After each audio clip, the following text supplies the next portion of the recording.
Session is now called to order. Everybody is requested to rise for the singing of the national anthem.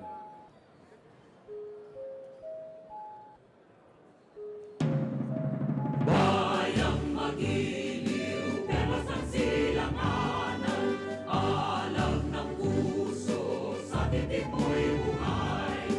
Lupang hinirang, duyan ka ng magiting, sa manlulupig, di ka masisingil, sa dagat at bundok, sa simoy at sa langit mong bakaw, may nilang ang tula at awit sa paglayang minamahal. Ang kisap ng watawat mo'y tagumpay na nanginginig, ang bituin at araw niya kailan pang may magdidilim. Lupa ng araw ng warangit pagsikta, buhay ay langit sa piling mo. Aming ligaya na pag may mamapit, at mamatay ng dahil sa'yo.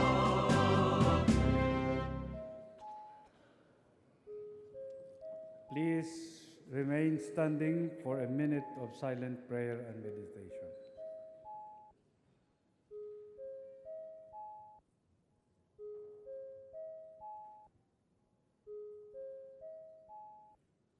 The Secretary General is directed to call the roll of members.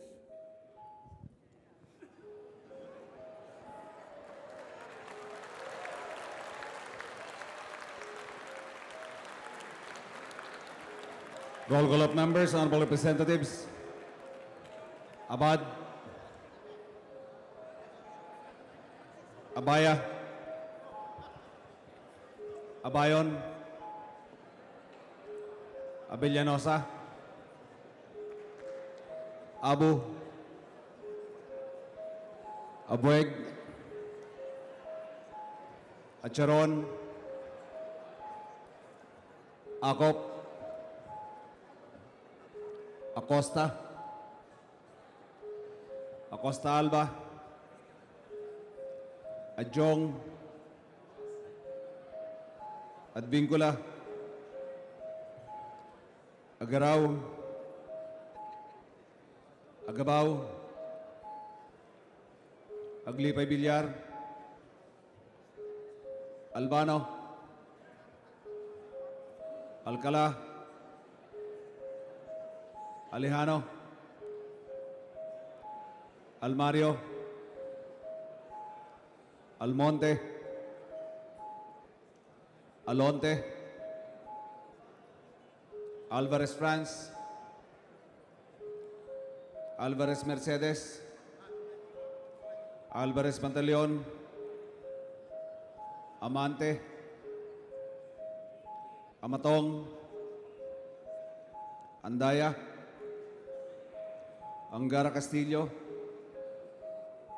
Antonino. Antonio. Aquino Magsaysay. Aragones. Arbizon. Arcillas. Arenas.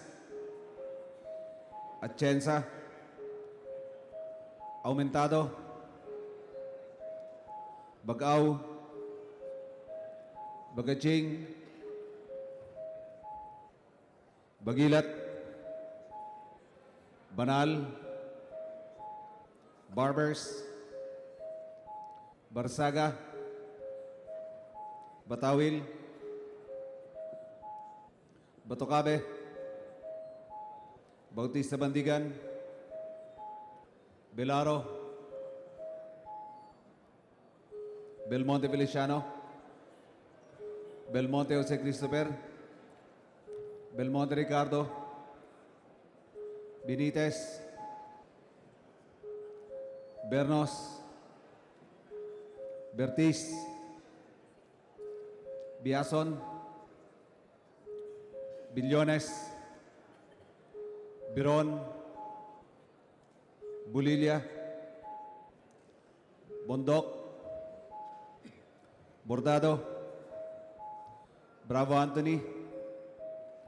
Bravo Maria Vida, Brosas, Bulot Bigtang, Cagas, Calderon, Calixturbiano, Caminero, Campos, Canama, Cari, Casilaw, Castelo, Castro France, Castro Fedenil, Catamco, Cayetano, Celeste, Serapica, Cirilles, Chavez, Chipeco, Co, Coanco, Culiantes, Cortés, Cortuna, Cosalan,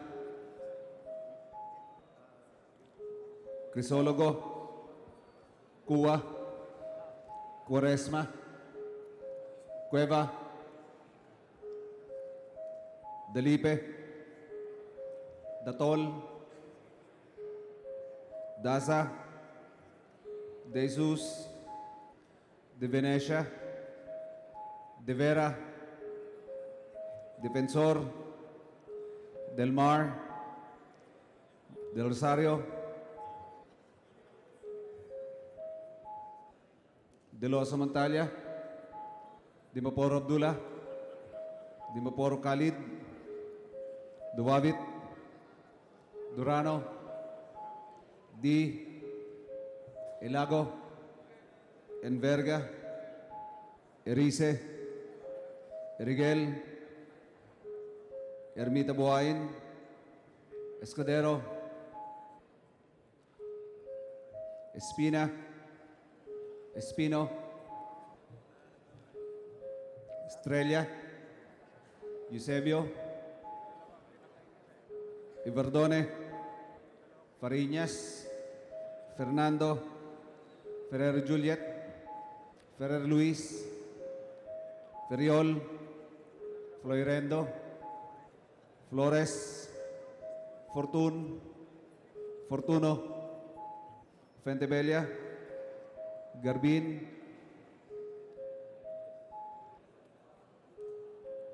Garcia Gwendolyn, Garcia Jose, Garcia Albano, Gary Richard, Gary Sharon, Gasataya, Gatchelian, Heron, Guana Cristina, Gomark, Gomez, Gonzaga, Gonzales Alexandria, Gonzales Aurelio Dong, Gonzales Fernando, Goriseta, Gullias, Hernandez, Herrera D, Hofer, Halosos, Javier, Konghun, Labad-Labad, Lacson, Lagman, Lanete, Laugan, Lesatin, Lechon, Lee, Lim Kay Chong, Lobrigat, Lopez Benhur, Lopez Carlo, Lopez Manuel, Loyola, Macapagal-Arroyo, Maceda, Madrona, Malapitan, Manalo, Mangawang, Mangutadato Suarto, Mangutadato Sajid, Marcoleta, Marcos, Mariño, Marquez,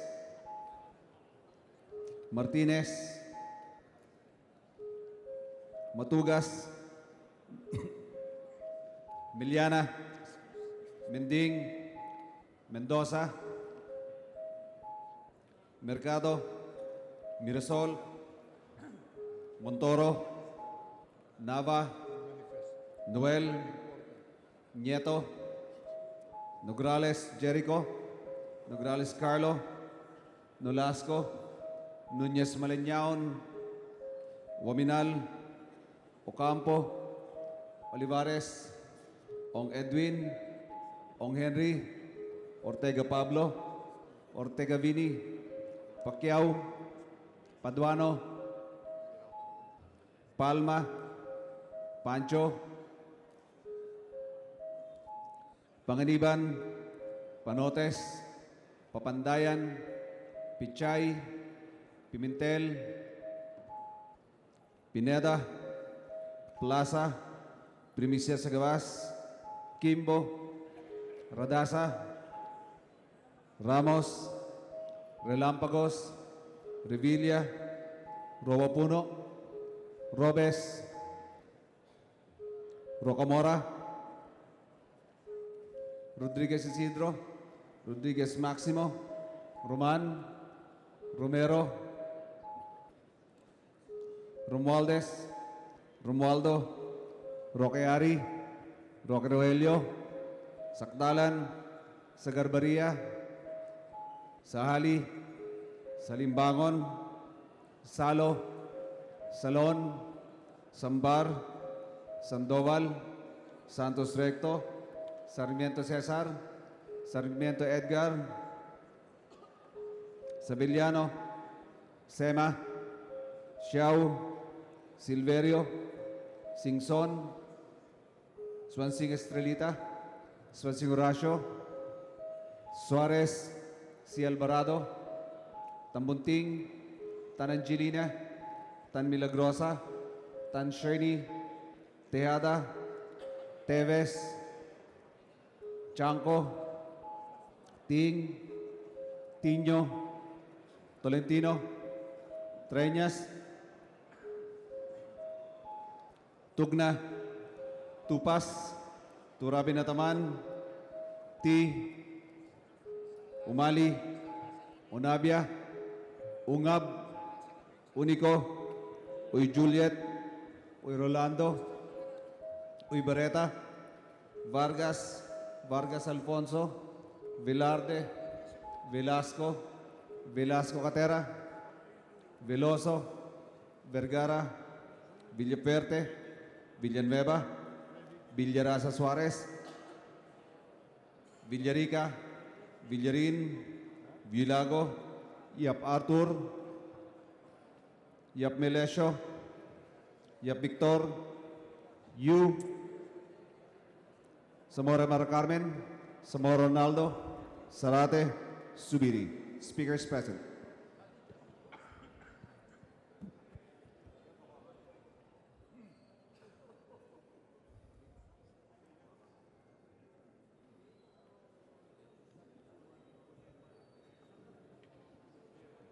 Mr. Speaker, the roll call shows that 226 members responded to the call.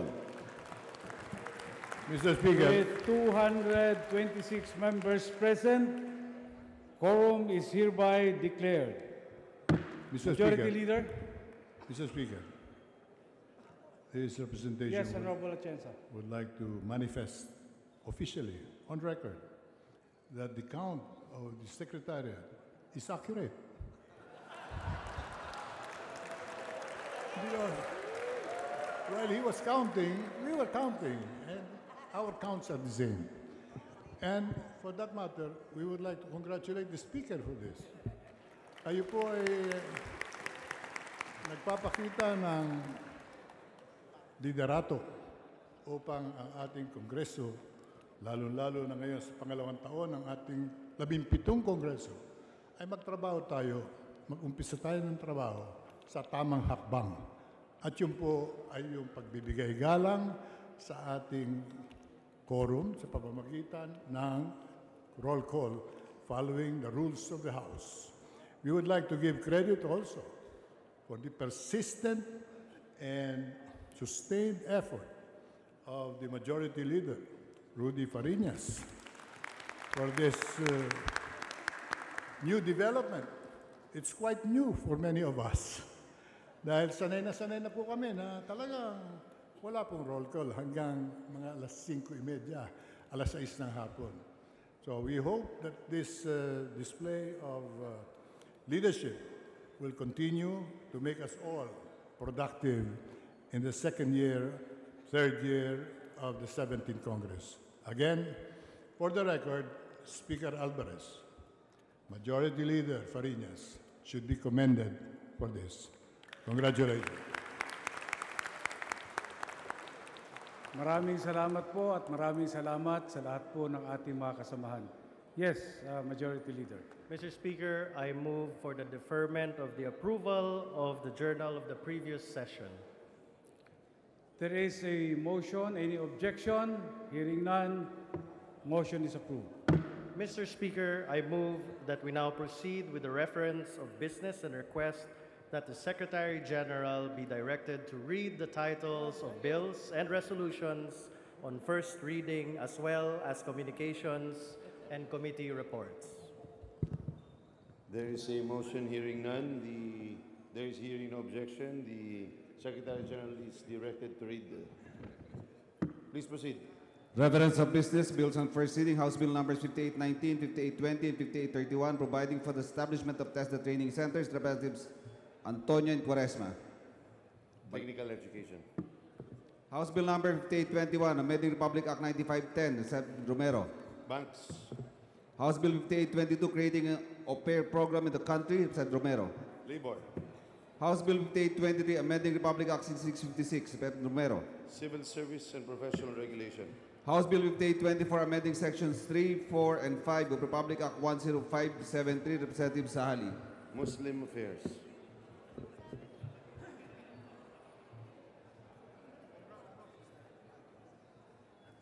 House Bill 5825, initiating progression of the garlic commerce, Representative Villano. Agriculture.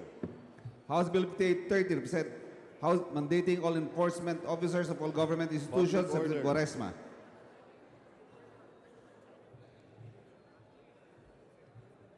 Public order.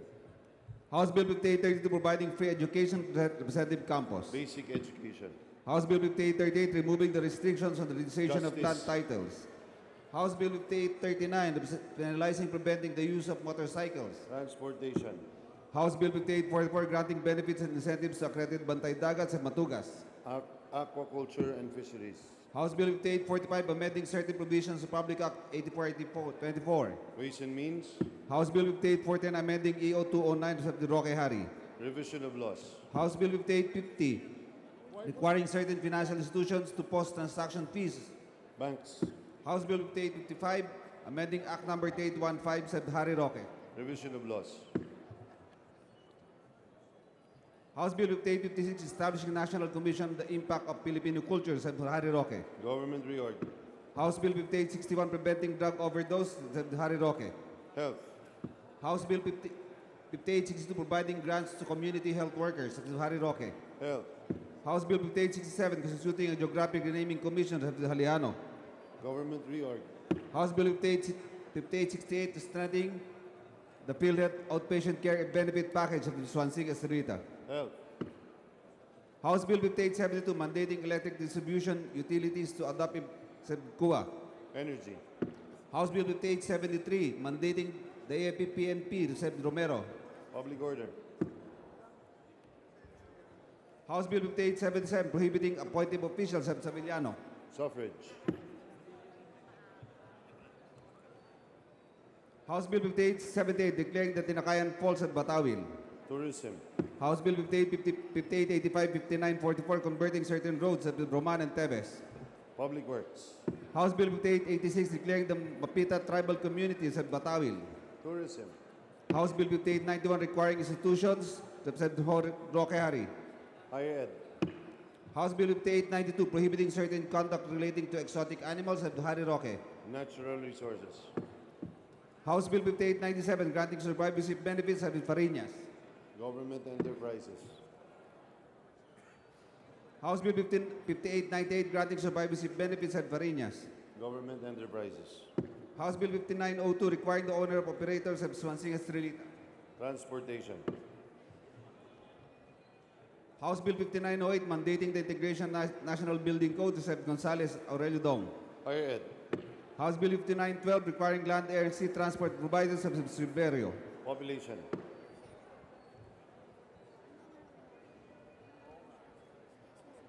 House Bill 5913 institutionalizing the Balik Scientist Program sa Silverio. Science and Technology. House Bill 5918 providing for the updating the chapter of Official Gazette of Abayon. Public Info. House Bill 5919 amending Section 5, Paragraph 3 of Republic Act 9225 sa Gatocabi, Garbinin Co. Justice. House Bill 5924 providing for protection of artist welfare sa Vargas. Basic Ed. House Bill 5925 mandating the DOH to establish research centers sa Vargas. Health. House Bill 5930 creating in every city municipality to represent Erice. Welfare of Children. House Bill 5931 direct the electronic recording of custodial interrogations at Marino. Justice. House Bill 5937 requiring independent evaluation of Harry Roque. Higher Ed. House Bill 5938 securing the Philippine borders of Harry Roque. Dangerous Drugs. House Bill 5943 providing for the analysis of the incidents and effects of sexual abuse of Harry Roque. Justice. House Bill 5945 providing for the demarcation delineation of forest lands of Velaro. Natural Resources. House Bill 5952 designating and recognizing the town of Liliw of Aragores. Revision of Laws. House Bill 5956 defining street, public space, and online sexual harassment of Antonio. Women. House Bill 5961 enhancing the governance structures of Gatchalian. Energy. House Bill 5962 mandating the inclusion of at least one healthy beverage option at Castelo. Trade. House Bill 5967 regulating the proliferation of fraudulent degrees of Harry Roque. Higher Ed. House Bill 5968 providing for programs to facilitate significant reductions of Harry Roque. Dangerous Drugs. House Bill 5973 amending Section 1 Republic Act 1169 of Harry Roque. Committee on Games and Amusement of Gas Tambunting. House Bill 5974 amending Section 8 of Republic Act 7353 of Harry Roque. Rural Development. House Bill 5979 amending Article 1403 of Harry Roque. Revision of Laws.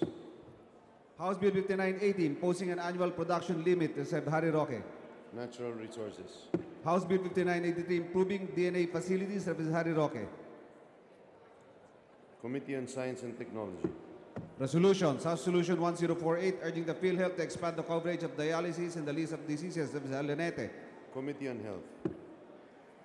House Joint Resolution 1049 including in the proposed JA of 2018 a provision that states savings generated by an agency regional office, except Villarica, Villanueva, several others. Appropriation. House Resolution 1054 direct the Committee on Dangerous Drugs to inquire the 6.4 billion peso worth of shabu of St. Barbers. Rules. House Resolution 1055 to investigate the reported garlic importation Representative Rules. Savillano. House Solution 1059 urging the Committee on Innovation Minister of Tebes. Rules. House Solution 1060 urging the DBM Representative Bielaro. Appro. House Resolution 1064 direct the proper committee Representative Vargas. Rules. House Resolution 1065 to conduct an investigation Representative Garbin. Rules.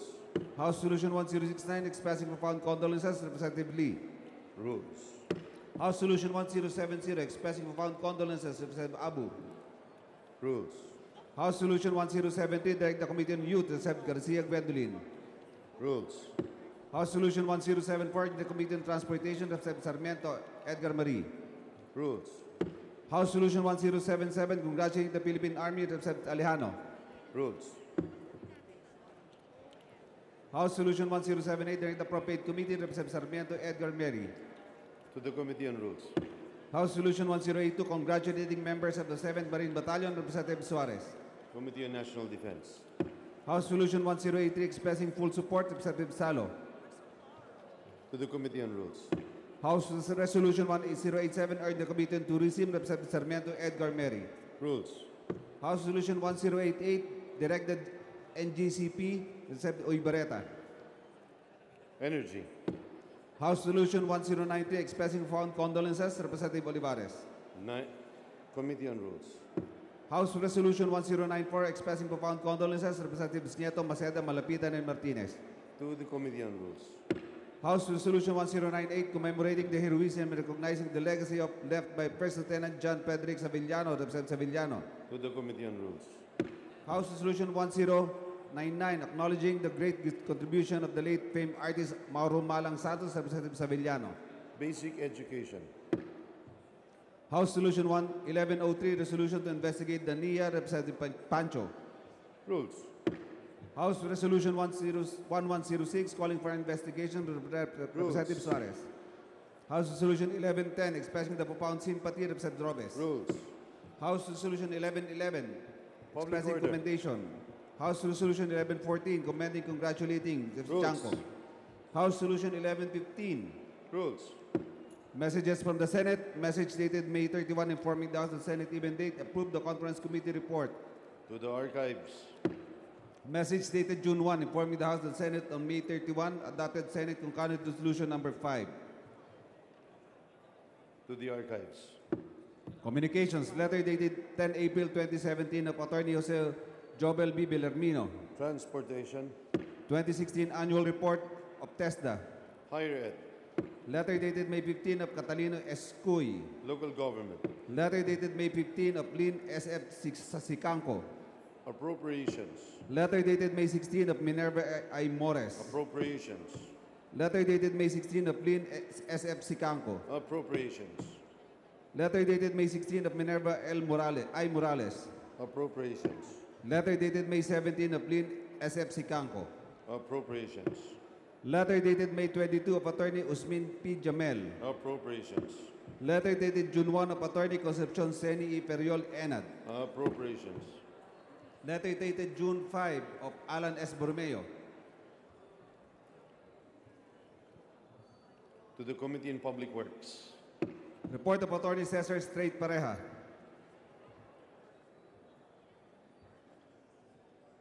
To the archives. Committee reports, report number 294 on House Bill number 5818. Rules. Report number 295 on House Bill number 5828. Rules. Report numbers 296, 297, 320 to 322 on House Bill numbers 5834, 2050, 6011, and 6013. To the Committee on Rules. Report numbers 298 to 300 on House Bill numbers 4274, 5880, and 5881. To the Committee on Rules. Report numbers 301 to 309, House Bill numbers 5903 to 5907, 198, 2433, 5932, and 3443. To the Committee on Rules.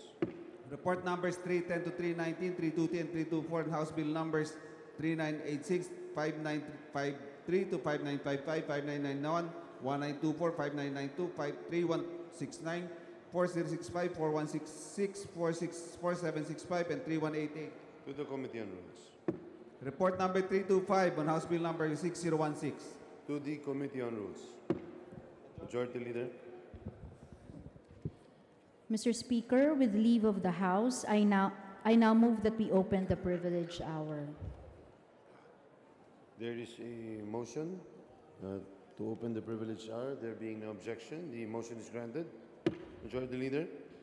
Mr. Speaker, I now move that the gentleman from the 3rd District of Quezon, the Honorable Minority Leader, Representative Danilo Suarez, be recognized to deliver his contra-SONA. The Honorable Minority Leader, Representative Danilo Suarez, is recognized to deliver his contra-SONA. You're recognized, Minority Leader. Thank you, Mr. Speaker. Your Honors, good afternoon.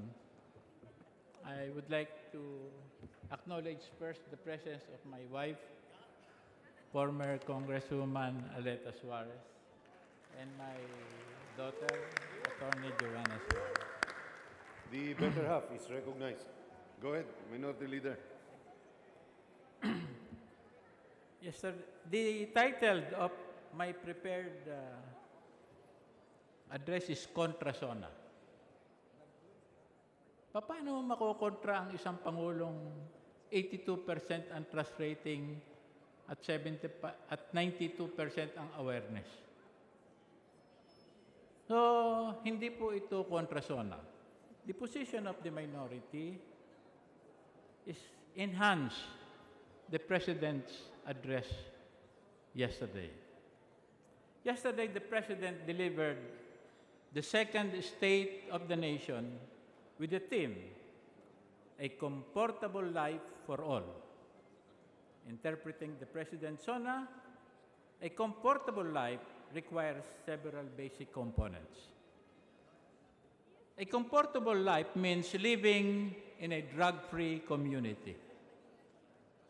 During the President's first year, we witnessed his persistence in intensifying the campaigns against illegal drugs, which resulted to the arrest of 84,467 drug suspects with 3,151 fatalities during police anti-illegal drug operations. More than 1 million illegal drug users surrendered to the police and took an oath abstaining from its use. Maybe PIDEA and PNP can update us on this data. The Philippine Drug Enforcement Agency reported a reduction of 26.45% in the total drug market of 4.7 million drug users in the country. While reports of such progress are appreciated, we are concerned that PIDEA is not able to achieve its objective in eliminating the illegal drug trade and use. This assessment is in light of fiscal realities, where the financial resources of the illegal industry is a bottomless pit. So let us assume that there are about 2 million remaining drug users in the country with an average daily consumption of around 200 pesos a day. At this low consumption, it will earn 144 billion a year. 144 billion in a year will buy you the protection of the police, prosecutors, fiscals, judges, all the way to the highest echelons of power in government. Now, let us look at the PIDEA's fiscal capability in fulfilling its mandate. In 2016, PIDEA's approved budget was only 957 million, or less than a billion. How can an agency with less than a billion budget combat an industry that earns more than 100 billion pesos a year?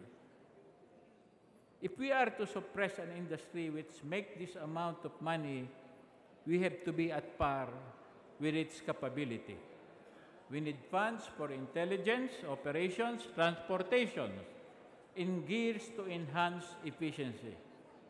In capturing drug pushers and drug lords, it is our role as legislators to provide government agencies with sufficient ammunition in this war against illegal drugs. The minority supports the notion that this illegal drug use and trade compromise the basic morals of our society.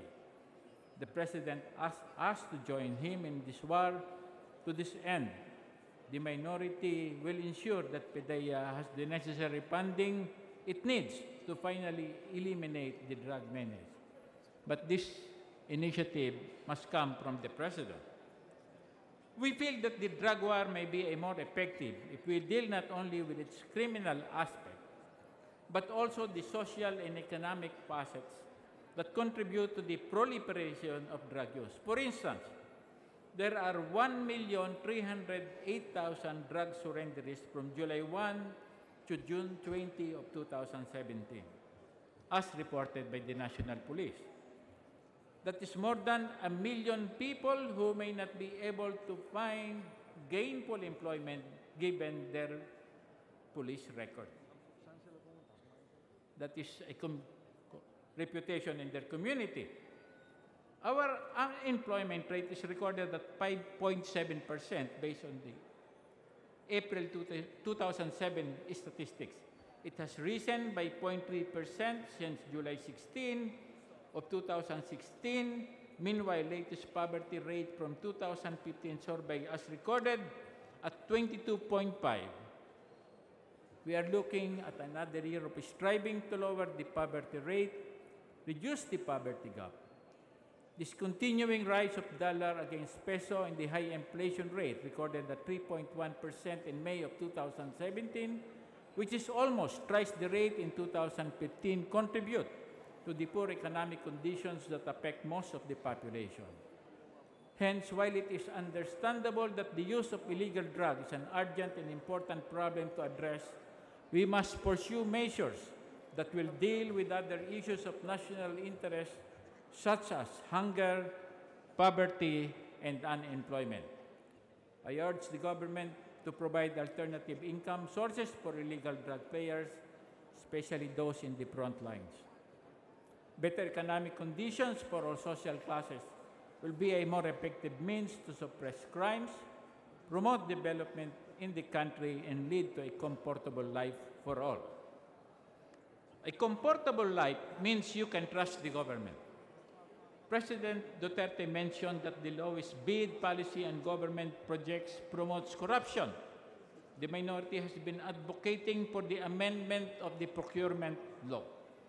This representation submitted a resolution to amend the General Procurement Reform Act, which is currently pending in the Committee on Appropriations. While this law has good intentions, the general sentiment on the ground is that it lacks basis on practical experience.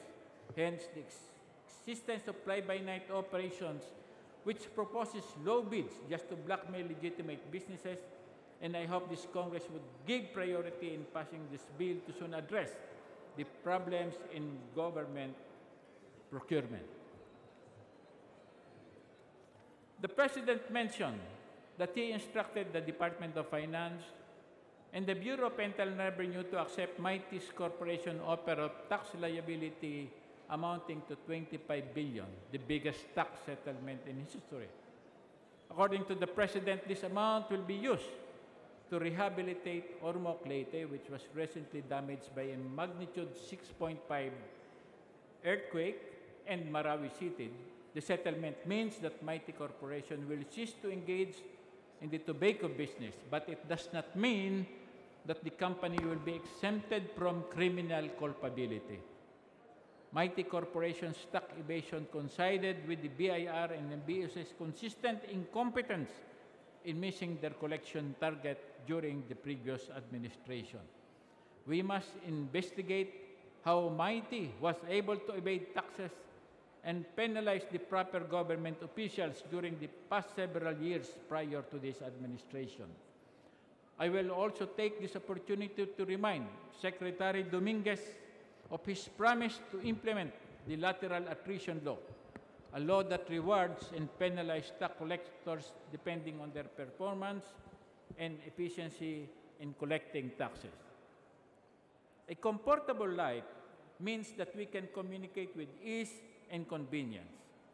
On March 2017, the President approved the establishment of a national government portal and a national broadband plan, which would improve the connectivity of Filipinos through faster and more accessible broadband connection.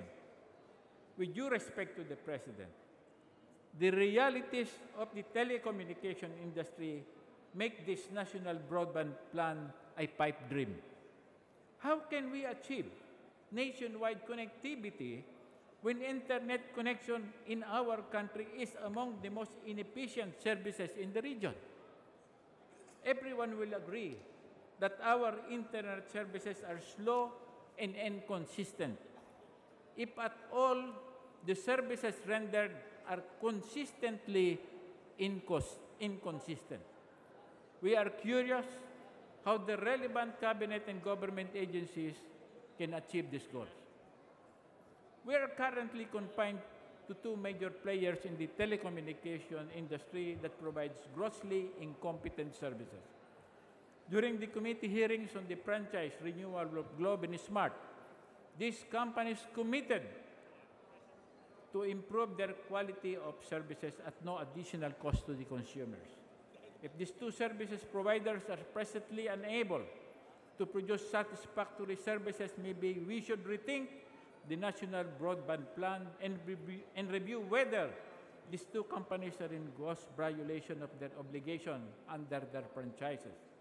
On this note, we should consider amending the Constitution to open certain industry to allow foreign participation. The telecommunication industry will benefit from massive capitalization, infrastructure modernization, and the exchange of knowledge. It is said that while novices talk about strategy, the veterans talk about logistics. I can commiserate with the way the President approaches our country's problems and vulnerabilities. A practical man can see that while we can shout ourselves hoarse that we should have an independent foreign policy, this cannot be done if our country is hugely dependent on OFW remittances and our BPO industry. The President's stated agenda of encouraging a local manufacturing industry would enable us to break away from foreign economic reliance. This would lower the prices of consumer items, increase local employment. Raw materials would no longer be exported only to be imported as finished goods to be bought at a higher price by Filipinos. Congress should seriously consider giving an incentive and tax break for local businesses. To enter this line of business, the President's first years was limited by the fact that the government budget was prepared by the previous administration, whose trust was significantly different from his agenda of change. His 2017 SONA and its vision should be measured and compared by the proposed 2018 National Expenditure Program, which he submitted on the same day. Our job now is to make sure that the national policy enunciated by the President can be effectively implemented through the budgets which he proposed. For the next few months, we will deliberate on the next year's budget. We will scrutinize, interpolate, and object if necessary should we deem the President's proposed budget is not aligned with the nation's best interest. Lastly, a comfortable life is a peaceful life. While this SONA had a fighting tone, the fact that the President faced the leftist protesters after his speech is a sign that maybe the peace process with the left may still have a chance of being rekindled. We encourage our concerned to go back, all concerned to go back to the negotiating table with sincere hearts so that we will finally achieve lasting peace. Your Honors, we believe we are serving on a borrowed time. And in the next few months, we will be deliberating the 2018 budget. I need the assistance, the assurance of the leaders of the House, the Speaker and the Majority Leader, to make sure that henceforth, no project in our legislative district should be constructed or initiated without the knowledge of the respected congressman in their district. Siguro po ay napupunan ninyo na may mga bigla na lang may ginagawang mga farm to market, may ginagawa na lang irrigation, may ginagawa na lang barangay hall, daycare, na hindi natin alam. At kung tatanungin natin, sino nagpadala ng project na ito? Initiative po ito ni Mr. Juan de la Cruz. Sino naman tumulong sa kanya? May kaibigan palang cabinet secretary. And this has been a approach, especially next year will be a preparation for the 2019, and we'll be facing competition of election in 2019. Kaya, sa atin po, wala ho naman project na pwedeng mangyari na walang approval ang Congress. But that has been what we call the submissive attitude of the House. For the last administration and presidents, ganun ho tayo ng ganun. Pagdating ng budget hearing, tayong lahat dito will be debating with what is being presented to us on what should be spent in 2018. Hindi ho natin na-review up to now. Yun ho binigay na proposed budget for 2018. Baka ho, bago pa magsimula ang debate, baka hindi pa ho natin nare-review lahat. Kaya gumising ho tayo mga kasama at gawin natin ang mandate na binigay sa atin ng ating constituent as elected congressman. Kaya't alisin po natin yung attitude na yung ating mga district engineer ay pupunta sa opisina natin at kung tatanungin natin, o kailan magsisimula yung paggagawa kong kalsada, sasabihin ho, malapit na po ang bidding, pero congressman, ang dami pong gustong sumali na hindi ho naman taga-atin. Kaya ano po ang ating gagawing initiative sa 2018 budget?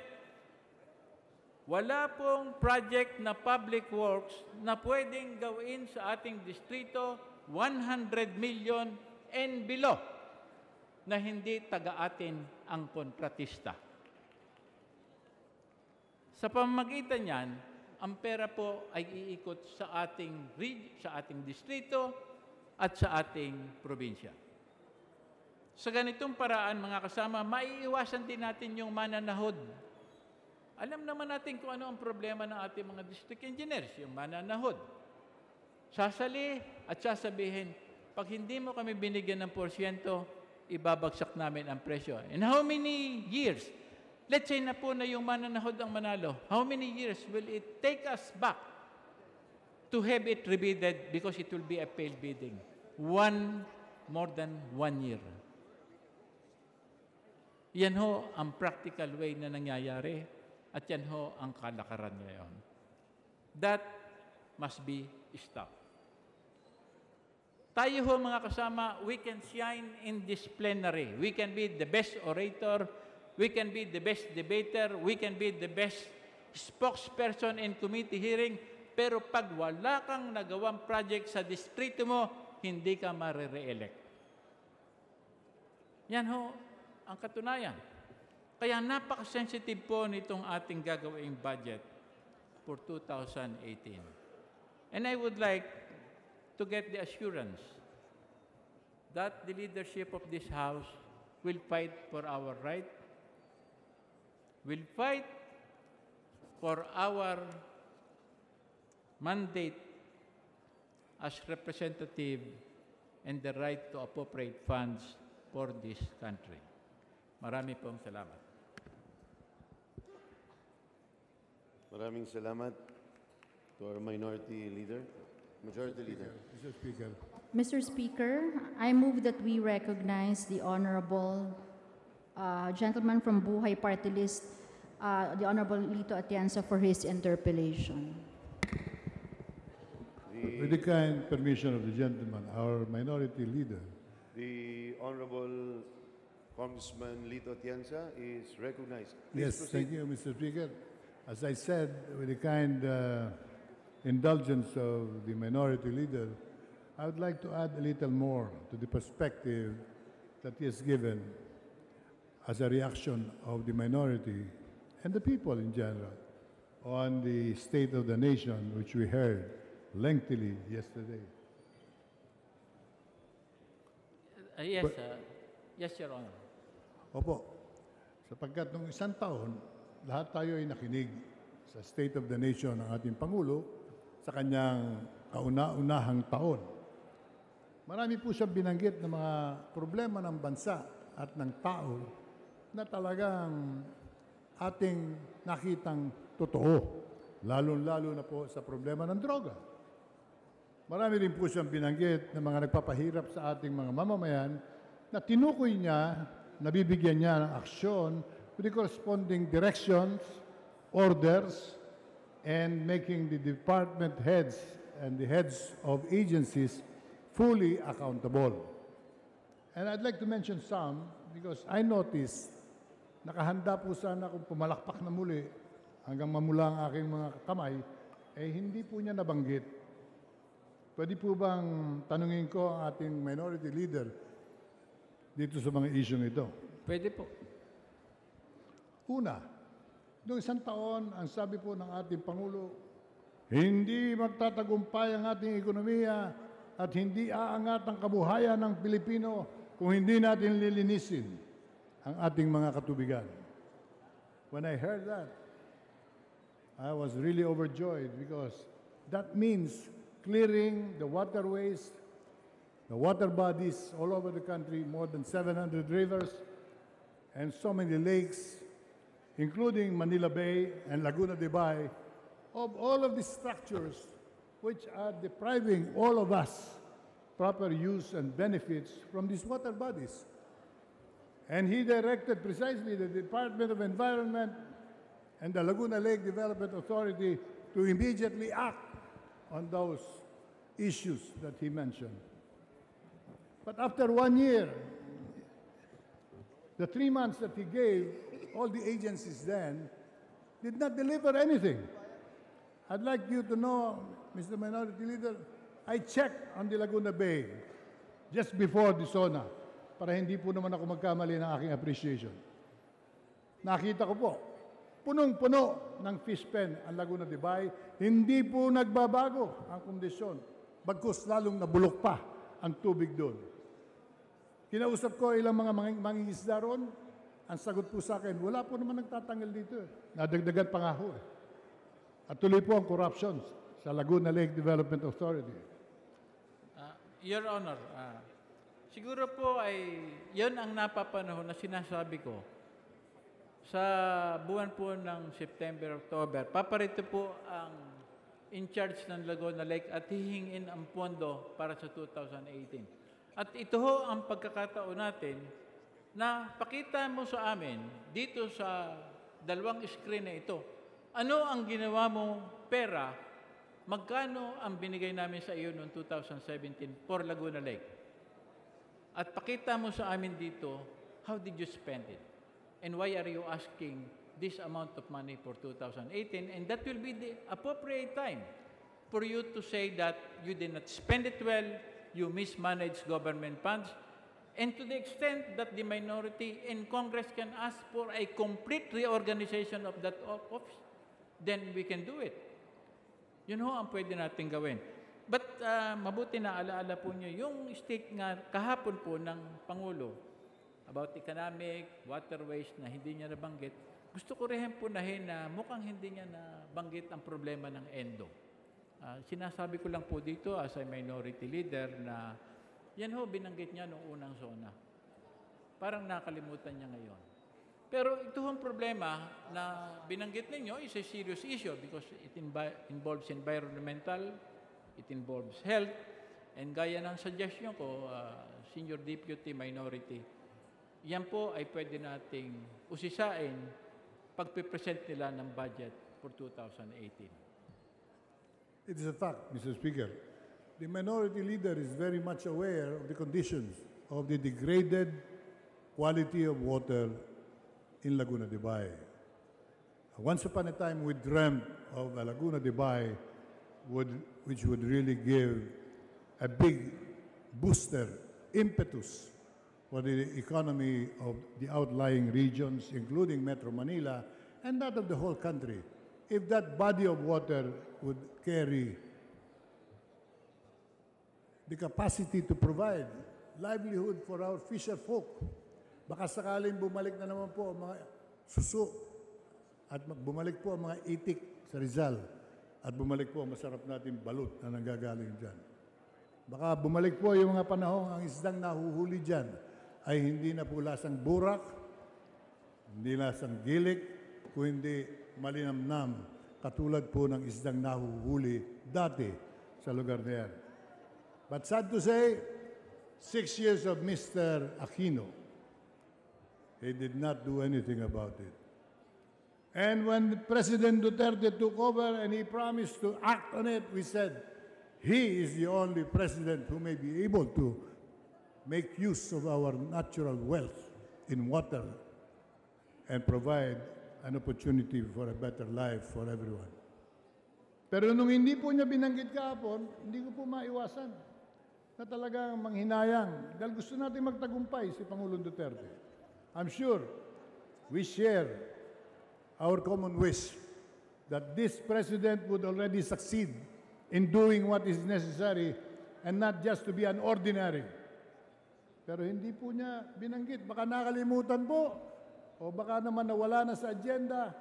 Ang Manila Bay po, punong-puno na ng baklad. Papunta na po rito sa Maynila. Galing po sa bandang Cavite. Ang Pampanga River, Bulacan River, Taal Lake, Lake Cebu, Lake Lanao, Sampaloc Lake, name it. Punong-puno na po ng mga struktura na gumagawa ng problema para sa atin lahat at tayo'y binabaha dahil po sa ganitong pagkukulang at abuso. So we are wishing, as I would continue to wish, but I'd like to take this opportunity to remind the President, you promised to clear Laguna de Bay and the water bodies. We will continue to monitor on that promise and we will point it out every time a good development happens. Pero kung hindi po kayo sinusunod ng mga tao nyo, pupunahin din po namin para po naman maalala ninyo. Well, Mr. Speaker, Your Honors, the President mentioned that the trust of his, sinabi po niya ito nung kanyang campaign speech na talaga hong bibigyan niya ng priority ang problema ng drugs. And that's what he's doing now. We have to rate him, of course, whether he's doing it properly. The figure indicates that there is a significant decrease in the proliferation of these illegal drugs. But your concern is correct. But he did say that, I will leave the other job to my managers. Kaya yun pong gaya na sinabi ninyo, yung concern ninyo on those issues, the best avenue will be on the budget hearing when this agency will ask funds for 2018. Mr. Speaker, obviously we share the same concern, and I'm sure members of this Congress also share the same sentiments. On the issue of traffic, although he mentioned it in passing, wala po namang gaanong development na pagbabago sa problema natin sa traffic. Hindi pa ho nalilinis hanggang ngayon yung mga alternative roads. Yung mga illegal na terminal, nandiyan pa ho sa EDSA, Buendia, doon po sa Caloocan, dito po sa Quezon City. Parang wala tayong gobyerno kuminsan sapagkat naglipa na ang illegal, wala pong pumupuna. Sino po ba maaaring pumuna dyan kung hindi ang tapang at desisyon ni Pangulong Duterte? Your Honor, I would like to intervene. Meron ho akong nakuwang data kahapon na ako ay muntik nang mahulog sa aking silya. Kausap po si Mayor Binay ng Makati. Asawa po ni Congressman Campos. Campos Binay pala. Binay Campos. Ang sabi po niya sa akin, 4 na milyong sasakyan ang bumabagtas sa Makati EDSA.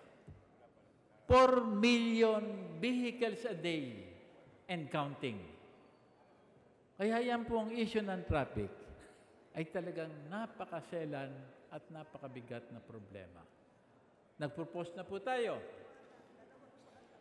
Tayo po ang nag-propose ng lifting ng window ng odd even o 1, 2, 3, 4. Ngayon, kung gusto po nating ma-eliminate 30% ng sasakyan bawat oras, lifting of the window, ako po ay nag-propose kay Chairman Orbos nung wala pa ho kasi papasok na ho ata si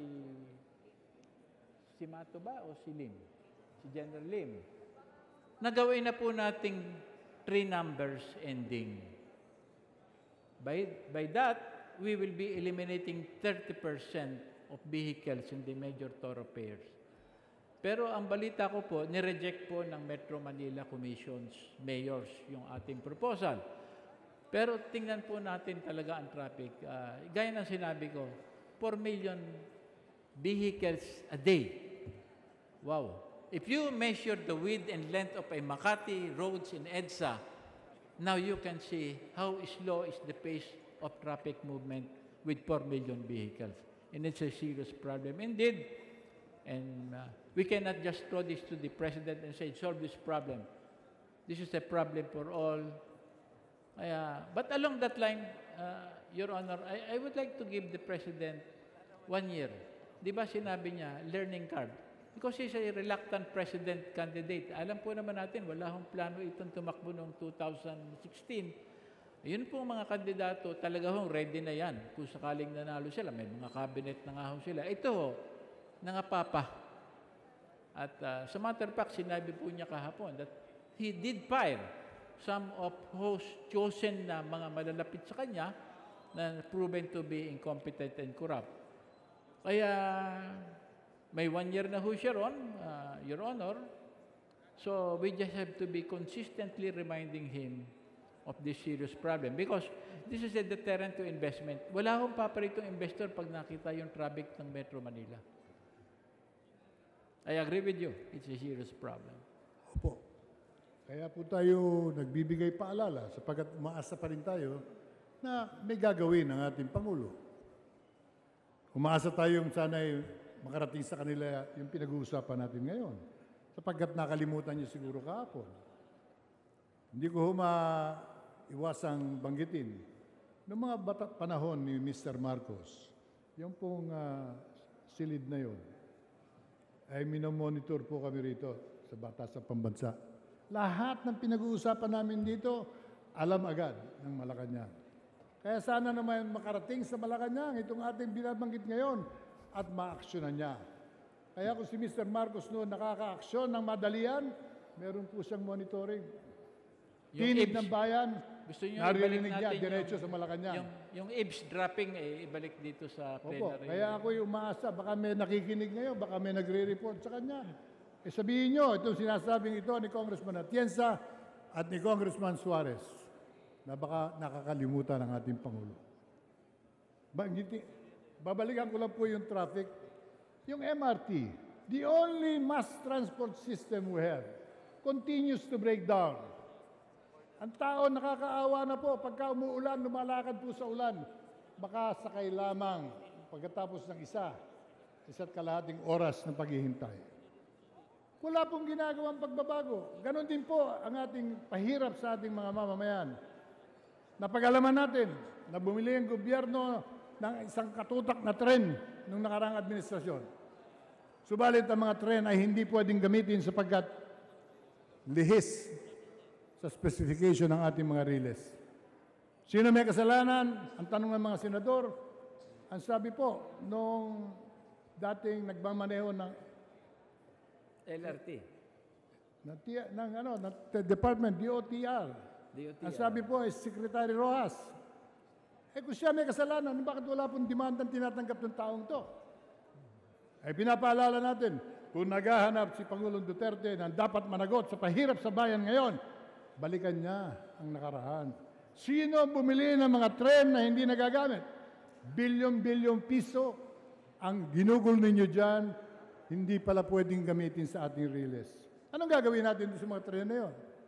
Gawin natin sampayan, labahan, o patubuan natin ng mushroom. Yan pong ganyang klase mga pagkukulang ng mga namumuno ay hindi dapat napapabayaan ng kasalukuyan. Dapat po pagpaliwanagin ang dating sekretaryo na mayroong responsibility on this issue para po naman mabigyan ng katarungan ang paghihirap ng mamamayan na gumagamit ng public transport na MRT. Well, on account of the mass transit, Your Honors, Mr. Speaker, there is no denying that the level playing field between a rich man and a poor man in terms of traveling is mass transit. Kaya napakahalaga ho ng mass transit, but it has to be accurate, dependable, reliable, on time. Ito hong nakaraang administrasyon, nakapagawa po naman sila ng plans of a mass transit that will crisscross Metro Manila, but this is not really the plan presented by the previous, but it was presented by the Japanese, by JICA. And I think it's high time that maybe the DOTR, even I will mention that on the next budget hearing, that DOTR, wag na mag-aral, pag-aralan na lang po yung ginawa ng JICA because JICA spends $25 million for this study. Thank you, Mr. Speaker. One last point. Ang panahon po natin ngayon ay nagiging mapanganib para sa lahat. Sa atin, ating mga anak, pamilya, mahal sa buhay, pati ng kababaihan ay binabaril ng mga kriminal sa loob ng kanilang sasakyan. Ngayon lang po nangyayari ito, where a husband and wife will be killed right in their own car. So therefore, there is a problem in breakdown of law and order. Wala po akong narinig tungkol doon, parang walang nangyayari. Yun po ang hinalulungkot ko sapagkat, alam niyo, gusto ko magtagumpay po ang ating Pangulo sapagkat siya na siguro ang pag-asa natin sa tunay na pagbabago. But he has not mentioned anything about the Philippine National Police. He has not mentioned about the breakdown of order, especially in Metro Manila and the urban cities of the country. Pinapatay piskal, pinapatay po treasurer, pinapatay mga lingkod bayan, pati po misis na kasama sa patayan. Hindi na po ginagalang ang kababaihan ngayon. Pinapas lang pag meron po silang papatayin. And who are involved in this breakdown of order? Of course, a great number of criminals who are now taking advantage of the concentration of the President on the drug problem that they are taking now the law into their own hands sa kanilang pagnanakaw at paggawa ng krimen. But the police should be our only hope to protect us in the streets of the country. What are they doing? Nothing much. Because also they are just concentrating on the issue of the drugs. They are not concerned about the safety of the homes. Ang ating mga bahay ay hindi ligtas sapagkat may ginagawang iba ang ating kapulisan. So I'd like to take all of these issues together with your very clear manifestation of the national issues that could improve the economy and improve the public service in our country. Unless these issues which we have pointed out in our short discussion, Mr. Speaker, hindi po magbabago ang buhay ng Pilipino at babagal ang pag-unlad ng ating kabuhayan kung marumi ang ating katubigan, mapanganib ang ating mga lansangan, ang pulis ay kasama sa krimen rather than fighters of crime, traffic stands still every now and then, the only mass transport line breaks down every now and then.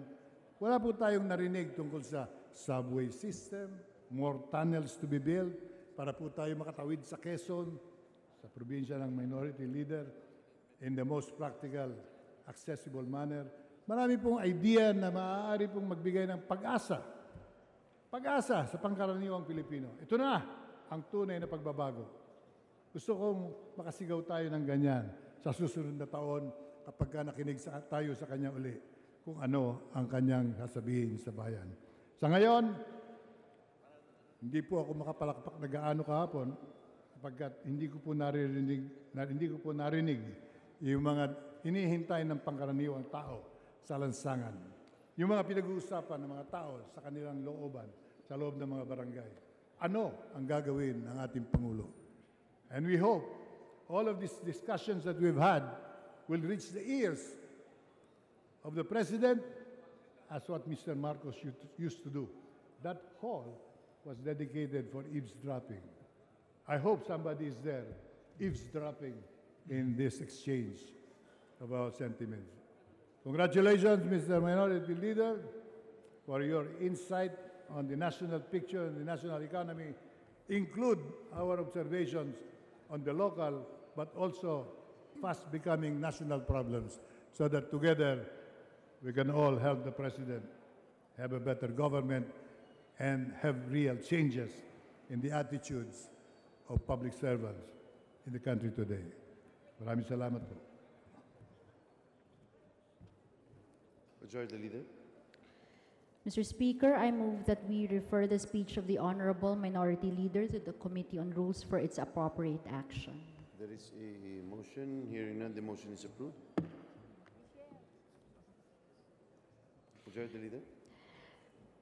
Mr. Speaker, may we recognize the guests of the Honorable Cali Dimaporo from Lanao del Norte. They are Mayor Bagol, Mayor Dimacuta, Mayor Manigos, Mayor Olafson, Mayor Asis, Mayor Dimaporo, Mayor Baguio, Mayor Omar, Mayor Mamay, Mayor Tumawis, Mayor Palawan, Board Member Maruhom, Board Member Dibaratun, Board Member Bihag, Board Member Ramos, and Board Member Matalines. To the guests of Congressman Dimaporo, welcome to the House of Representatives. Mabuhay po kayo. Majority Leader. Mr. Speaker, I now move that we recognize the Honorable Muhammad Kali Dimaporo of the 1st District of Lanao del Norte for his privileged speech.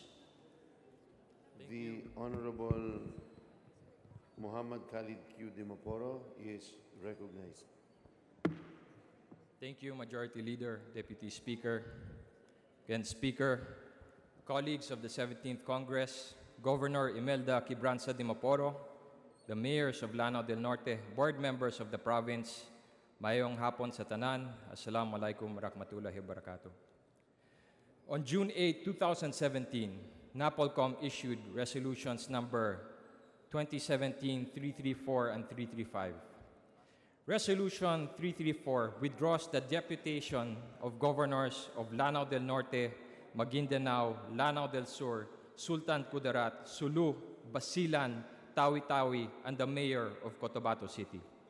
Resolution 335 withdraws the deputation of certain mayors in Mindanao, particularly in the provinces of Maguindanao, Lanao del Sur, Lanao del Norte, Sultan Kudarat, Sulu, Basilan, and Tawi-Tawi. These resolutions are identical in saying that the Commission is convinced that the failure of the local chief executives to suppress terrorist elements resulting in the alarming incidents of lawless violence within their territorial jurisdiction constitutes acts inimical to national security which pose a serious threat to the lives and security of their constituents and negate the effectiveness of the peace and order campaign in the country, and that the action or inaction of certain local officials in connection to the illegal drug trade while still being validated is tantamount to providing material support to criminal elements. Both resolutions conclude, in order to help streamline the efforts of President Rodrigo Roa Duterte, Commander-in-Chief and Chief Executive of the Philippines, in the implementation of martial law in Mindanao and premised on the existence of the aforementioned grounds for suspension and withdrawal by the NAPOLCOM of its deputation of local chief executives as representatives of the Commission in their respective jurisdiction, the Commission hereby resolved to withdraw the deputation of the following chief executives effective immediately. Number 1, Maguindanao Governor and 28 mayors. 2, Lanao del Sur Governor and 37 mayors. 3, Lanao del Norte Governor and 22 mayors. 4, Sultan Kudarat Governor and 12 mayors. 5, Sulu Governor and 13 mayors. 6, Basilan Governor and 10 mayors. 7, Tawi-Tawi Governor and 9 mayors. And 8, the Cotabato City Mayor. The Commission further declares that the duties, obligations, powers, and prerogatives vested unto the foregoing chief executives as NAPOLCOM deputy officers under Section 51 of Republic Act 6975 and Section 64 of Republic Act 8851 are hereby removed and revoked accordingly. Section 51 of Republic Act 6975 defines the power of the local chief executives over the PNP. The governor has the power to choose the provincial director.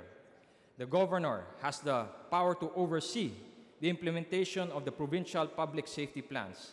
The mayors have operational supervision and control over the PNP units in their respective jurisdiction. The mayors have the power to implement the integrated community safety plans. The mayors have the power to have administrative disciplinary powers over the PNP.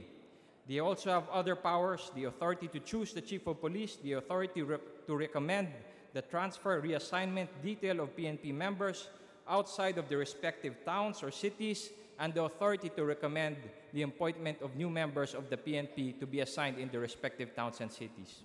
Section 64 of Republic Act 8851 explains the automatic deputation of local government officials as representatives of the Commission.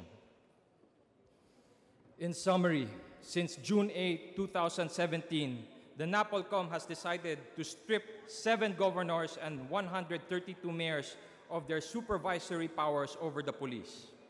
No advice was given to the regional or provincial directors of the PNP. The governors and the mayors continued their working relationship until July 5, 2017. A day after the celebration of our Foundation Day, Araw ng Lanao del Norte, news from Rappler, ABS-CBN, and the Manila Bulletin scattered around the province through the internet and social media platforms of NAPOLCOM's resolutions 334 and 335.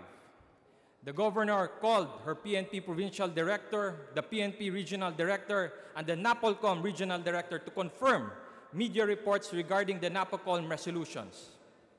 They were all clueless and had to verify the media reports with their superiors.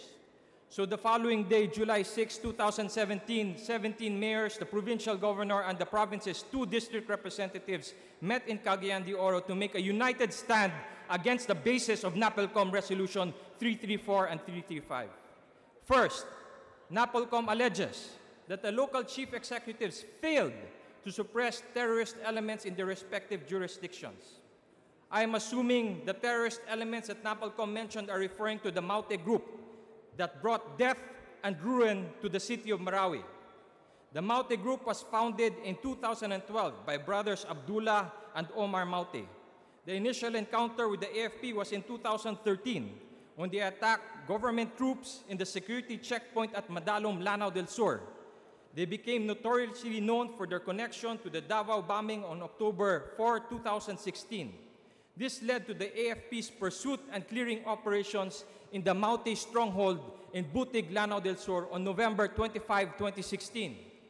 The Maute's defeat forced them to scatter and regroup in Marawi, wherein they engaged in battle with the AFP since May 2017.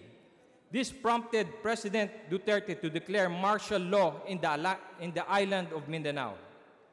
Since the beginning of the Maute group in 2012, to their attack on the military forces in 2013, followed by the clearing operations in Butig late November 2016, to the Battle of Marawi this 2017, the provincial government of Lanao del Norte has been regularly convening the Provincial Peace and Order Council meetings with their counterparts in the AFP and the PNP.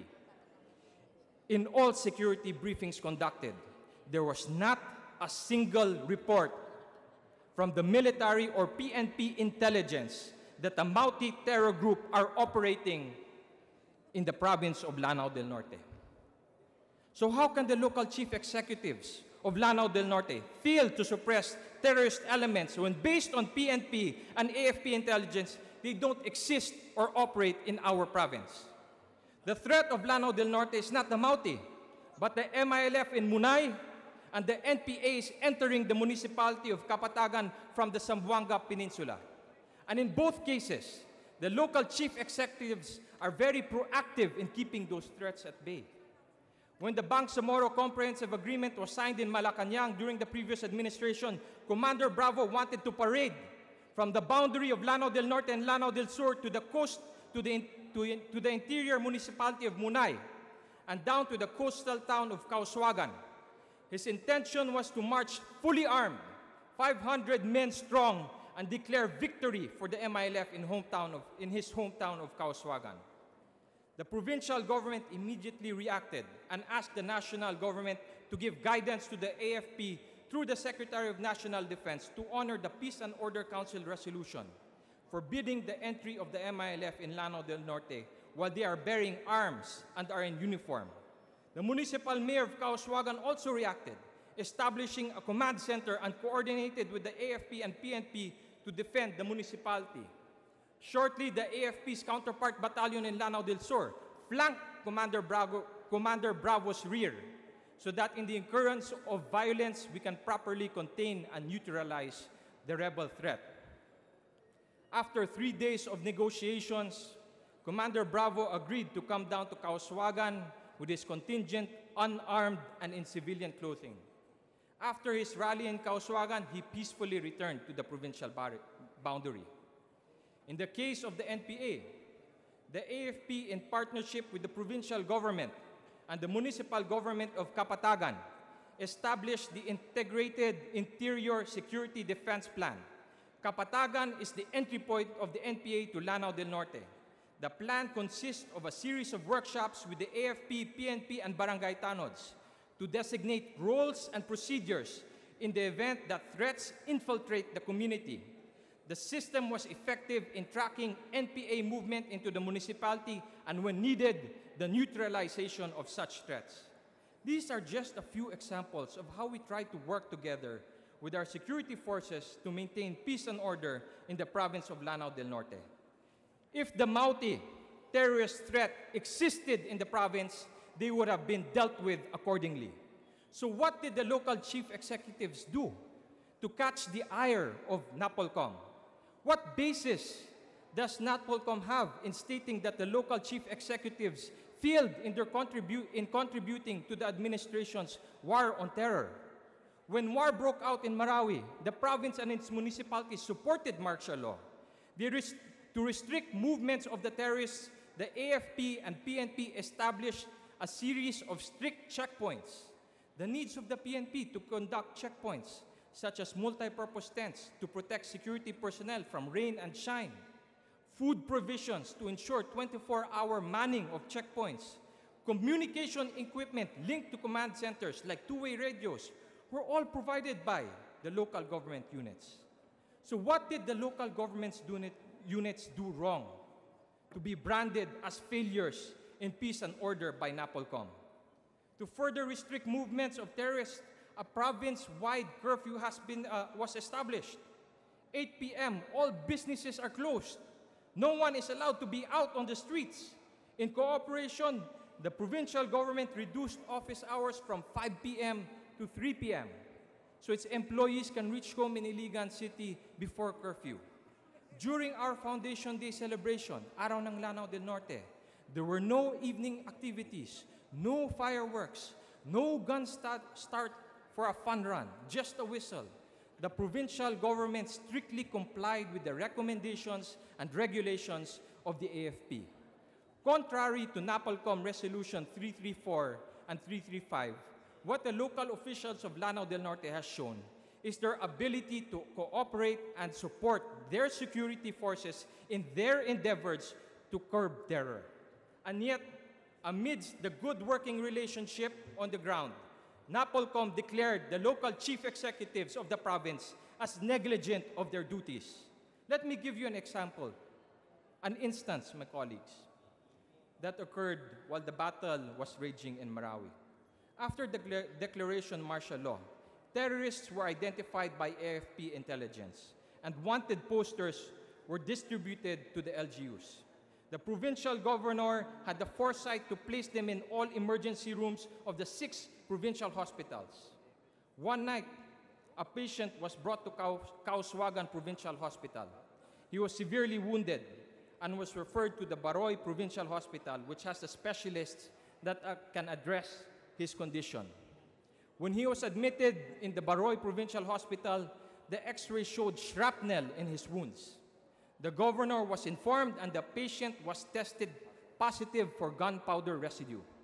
When they checked the wanted posters, his face matched one of the individuals. But when the governor informed the PNP of the terrorist, they refused to take him into custody for lack of procedure. It was only when the AFP was informed that he was apprehended. If we can only ask NAPOLCOM, in that circumstance, who was more negligent of their duties in the President's war against terrorists? The local chief executive who identified a wanted terrorist that was admitted in the provincial hospital, or NAPOLCOM's own police who refused to take the terrorists into custody. In Lanao del Norte, we take peace and order seriously. Islamic extremists and insurgents threaten that which is most important to us: peace, unity, and understanding between Muslims and Christians. A community of peaceful coexistence. How dare the NAPOLCOM pass a resolution stating that the LGUs of Lanao del Norte have failed in their duties when they are trying their best to work with their counterparts, the security forces, to achieve the results in the President's war against ISIS. The second allegation of NAPOLCOM to strip LGUs of their deputation is their inaction in the war of drugs. Nothing could be further from the truth. The municipality of Tubod, the capital of Lanao del Norte, enacted a local ordinance establishing a 10 p.m. curfew for all businesses for the reason that drug dealers were found to be more active at night. They intensified their campaign with buy-bust operations, constantly having to travel to Iligan City 2 hours away and submit evidence to the PNP crime lab, which is overloaded because it is operating for both the province of Lanao del Norte and the city of Iligan. So in support to the efforts of the municipal mayor in their fight against drugs and to defray travel expenses of the local PNP, the provincial government from its own funds built a crime lab in the provincial PNP headquarters in the hope that we will be more successful in curbing the drug menace in the province. If there is a hindrance to the campaign on drugs, it's not with the local government units, but with the courts and with the poor performance of the provincial prosecutors. For example, the judge handling the towns of Tubod, Baroy, Lala, and Kapatagan is supportive of the PNP's campaign and issues the search warrants or arrest warrants needed when the basic requirements are submitted to the court. Whereas the judge overseeing Linamon, Kauswagan, Bacolod, Maigo, and Colambugan is restrictive and compels the PNP to submit additional requirements before warrants can be issued. The LGUs in Lanao del Norte may have their shortcomings. But when it comes to the war on drugs, it is wrong for the NAPOLCOM to categorize them as inactive. Since the beginning of the Duterte administration, the mayors have been empowered to intensify their war on drugs. And as a result of Operation Double Barrel, according to LMP President Mayor Alan Lim, Lanao del Norte and Region 10 has been among the top performing units and have been acknowledged by PNP ranks. So how can NAPOLCOM lambast the LGUs of Lanao del Norte as inactive when in the war against illegal drugs, their own regional units can vouch for their performance? As a matter of fact, the LGUs even went the extra mile. Like the municipality of Kauswagan, who as early as August 2016 established a drug rehab and reform program in collaboration with the PNP, or the provincial government of Lanao del Norte, which offered the DOH to convert its old 75-bed capacity provincial hospital to a full-fledged drug rehabilitation facility. There is no basis for NAPOLCOM to cite the local chief executives of Lanao del Norte as failing in their duties to maintain peace and order in our political jurisdiction, which is why I filed a House resolution inviting NAPOLCOM to explain their basis for Resolutions 334 and 335. My resolution reads, a resolution directing the appropriate committees to conduct an investigation in aid of legislation on the basis of NAPOLCOM to withdraw the deputization of 7 governors and 132 mayors in Mindanao. Speaker, colleagues, our region is in crisis, and the heat of battle involves Lanao del Sur, Lanao del Norte, and Iligan City. LGUs in those areas are working hand in hand with our security forces to re-establish stability in the region. They are working tirelessly because it's our communities and our constituents that are threatened or affected. This is a time for unity among government agencies. But what NAPOLCOM has done with their resolution is stab their allies in the back. I appeal to the House of Representatives. under the leadership of Speaker Bebot Alvarez, to support my resolution that there be due process and that the NAPOLCOM come here to Congress and explain themselves to the public and the LGUs who question NAPOLCOM resolutions 334 and 335. Thank you, dear colleagues. Thank you, Deputy Speaker. Assalamu alaikum warahmatullahi wabarakatuh.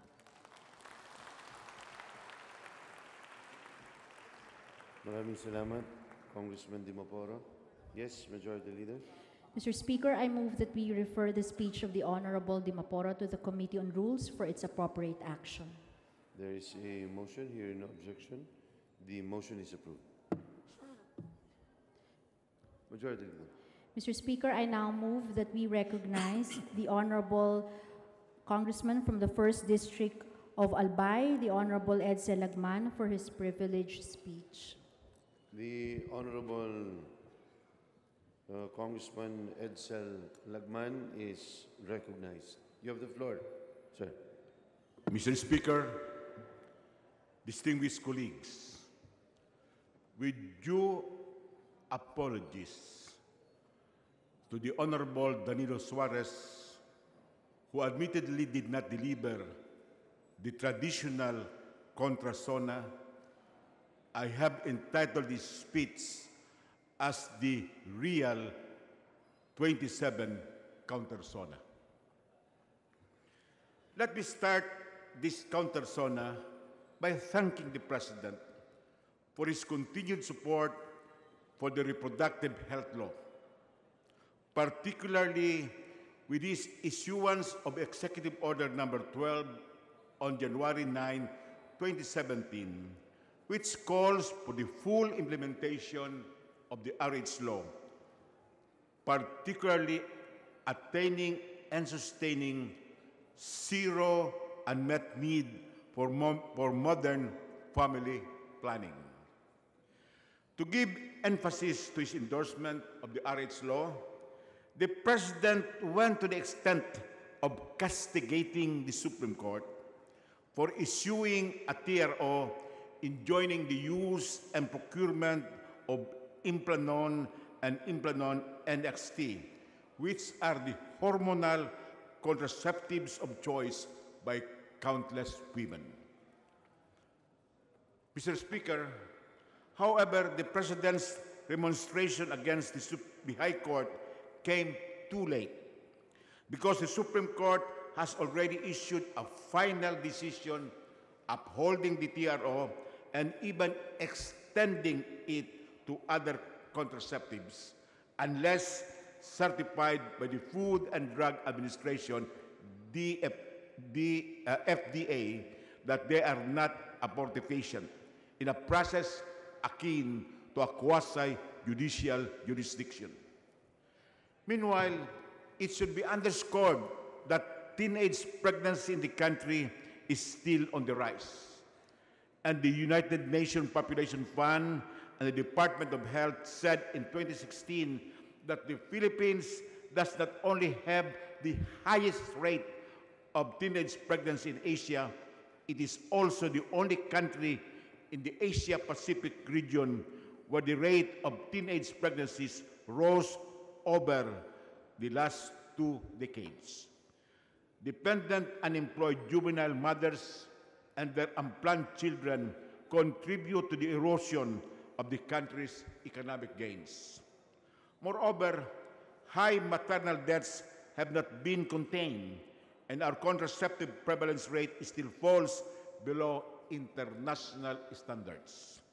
In this light, the FDA has to expedite the contraceptive certification process pursuant to the decision of the Supreme Court. Women should not be deprived access to the contraceptives they need and want now. We have an internationally acclaimed reproductive health law, but there is much to be desired in its implementation. Mr. Speaker, I urge the President to walk the talk so that we will have children by choice, not by chance. Mothers who survive the travails of pregnancy and childbirth, well-nourished and educated children, young people who are fully aware of their reproductive health rights through comprehensive and age-appropriate RH and sexuality education, both in public and private schools, and a competent and productive manpower resource. I am also congratulating the President for embarking on a program of extensive infrastructure development, which he calls the golden age of infrastructure. According to him, 70% of GDP by 2022 will be earmarked for infrastructure. This gives efficacy to the truism that infrastructure development is the engine of growth. It enhances the construction of highways, irrigation systems, power installations, communications, and information technology facilities, school buildings, and government structures which facilitate the delivery of basic services to the people. It generates much-needed employment, and it encourages foreign investments. We earnestly hope that the progressive mantra of build, build, and build will supersede the wayward policy of kill, kill, and kill. We also hope that the foreign funders of infrastructure projects, like China, will grant concessionary loans, minimize their monopoly of supply and labor components, and will construct projects with structural integrity to avert the fate of the $12 billion Sigiri Bridge, which China built in western Kenya, that collapsed shortly before it was completed. The President must be wary of China's offer to construct 2 bridges spanning the Pasig River for free in view of the Kenya engineering disaster. We likewise hope that the policy of public-private partnership, PPP, where Filipino-rated contractors play major roles, is not abandoned, as is the trend now, in favor of foreign capital whose chosen firms construct the projects.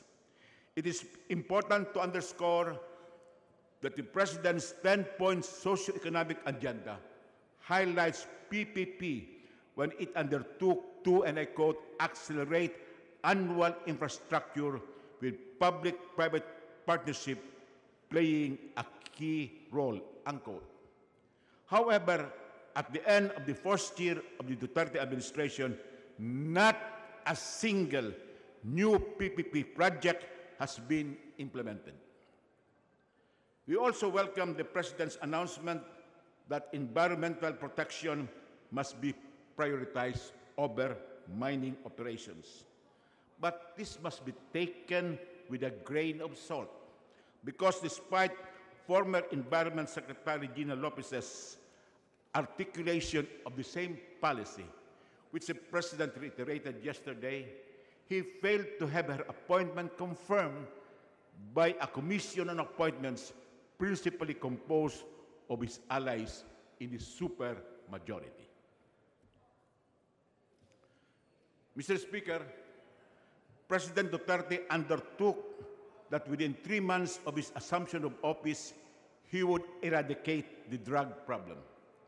He failed within the said period and asked for a 6-month extension that was later lengthened to the end of his term, as the drug menace has not been abated.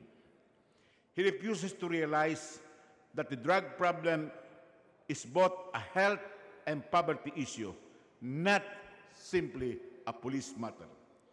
He has relentlessly embarked on a deadly campaign against drug users and traffickers. This violent policy has dismally failed in other countries like Thailand, Colombia, and Mexico.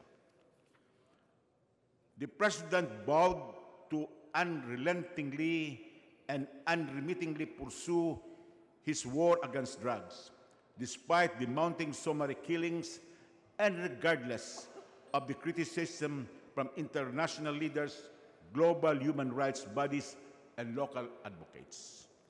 The Constitution mandates the protection and promotion of human rights. The Philippines is a signatory and a state party to numerous international multilateral covenants on upholding human rights, which the state is obligated to protect, promote, and fulfill.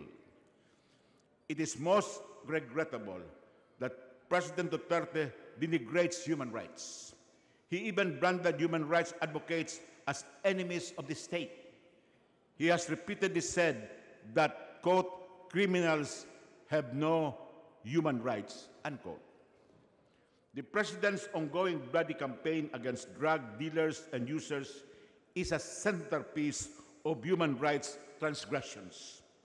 More than 80,000 victims, mostly coming from the poor sectors, have been sacrificed without due process to the barrel of the gun. In the recent review by the United Nations Human Rights Council in Geneva last May 8, 2017, 45 out of the 47 member countries of the Council recommended that human rights violations committed under the Duterte administration in relation to the drug campaign must be investigated. The sole dissenters were the Philippines and China. His violent campaign may be popular because people mistakenly view it as a peace and order drive, but it is errant, improvident, unlawful, and derogates human rights. Yes, we have a drug problem, but the President's violent solution aggravates the problem. The oft-repeated and lengthy reference of the President to the Balingiga massacre in 1901, wherein American forces committed gross human rights violations against Filipinos, is most patriotic, but does not exculpate him of his own human rights violations. It is the President, not the human rights advocates, who trivializes human rights by unabated extrajudicial killings perpetrated by police authorities at the behest and condonation of the President. The President's insistence on the reimposition of the death penalty, now pending in the Senate, exacerbates the human rights situation. His argument that it is a deterrent and is for retributive justice is grossly flawed. Empirical studies here and abroad show that the death penalty is not a deterrent to the commission of heinous crimes, and the modern concept of penology is reformative justice, not punitive or retributive. Inflation rate fell from 3.1% in May to 2.8% in June. However, the proposed tax reform measure may ignite or exacerbate inflation. While it reduces income tax rates for those who pay their income taxes regularly, it is insidious to those workers, underground or above ground, whose incomes are so low they need not pay income taxes to begin with and cannot possibly benefit from reduced income tax rates, but will be forced to pay higher prices for goods and services due to the cascading effects of new and additional excise taxes. I acknowledge that the present administration, like any administration and government, needs additional revenues to fund priority projects and programs like infrastructure, health, education, and social protection. However, the tax reform package must have sufficient enabling safeguards to protect the vulnerable sectors from the ultimate burden of new and/or additional excise taxes generated from petroleum products, sugar-sweetened beverages, motor vehicles, and the expanded base of the value-added tax. To protect the poor, the present zero-rated kerosene and LPG, the products patronized by the poor, must not be subject to excise taxes of 3 pesos per liter for the first year, 2 pesos for the second year, and 1 peso for the third year, or eventually a total of 6 pesos per liter. The marginalized sectors cannot afford this escalating tax imposition.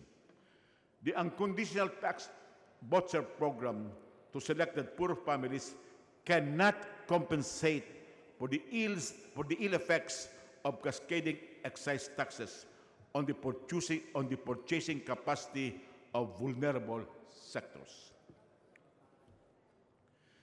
There is no light at the end of the tunnel for the escalating traffic mess in Metro Manila and other urban centers. Apparently, the President has thrown in the towel when he admitted that EDSA is the alley of perdition. He also said that there are no funds to solve the traffic problem. Labor expected the President to say what is happening to his campaign promise to jettison endo and contractualization. He did not say a word. Preliminary figures show the unemployment rate to have dropped from 6.1% in April 2016 to 5.7% in April 2017. The underemployment rate for the same period fell from 18.3% to 16.1%. The 5.7% unemployment rate in April 2017 is, however, still higher than the 5.5 rate for the whole of 2016. Worrisome, however, Mr. Speaker, is the persistence of endo and contractualization. Of the estimated 197,219 contractual workers at the start of the Duterte administration, only 49,393 have been regularized as of June 16, 2017. What is even more alarming and appalling is that, in the words of Dolly Undersecretary Joel Maglunsod, quote, in 2016, a total of 48,116 workers were regularized, while from January to June this year, only 1,277 were regularized, unquote. Has the campaign lost steam? Or worse, has the administration lost interest in the campaign? The promulgation of Department Order 174 last March did not outlaw contractualization, but merely intensified its regulation by requiring independent service contractors to have adequate capital and the wherewithal of production, like machines, tools, and equipment. While DOS 174 continues to outlaw labor-only contracting, where the labor contractor is a mere alter ego of the principal employer, it reinforces the trilateral work relationship among the principal and user capitalist, an independent contractor, and the workers. Contractualization remains an instrument of exploitation of labor.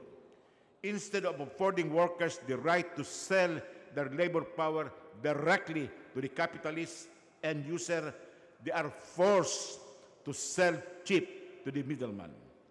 Under Article 106 of the Labor Code, the, quote, Secretary of Labor may, by appropriate regulations, restrict or prohibit the contracting out of labor to protect the rights of workers established under this code, unquote.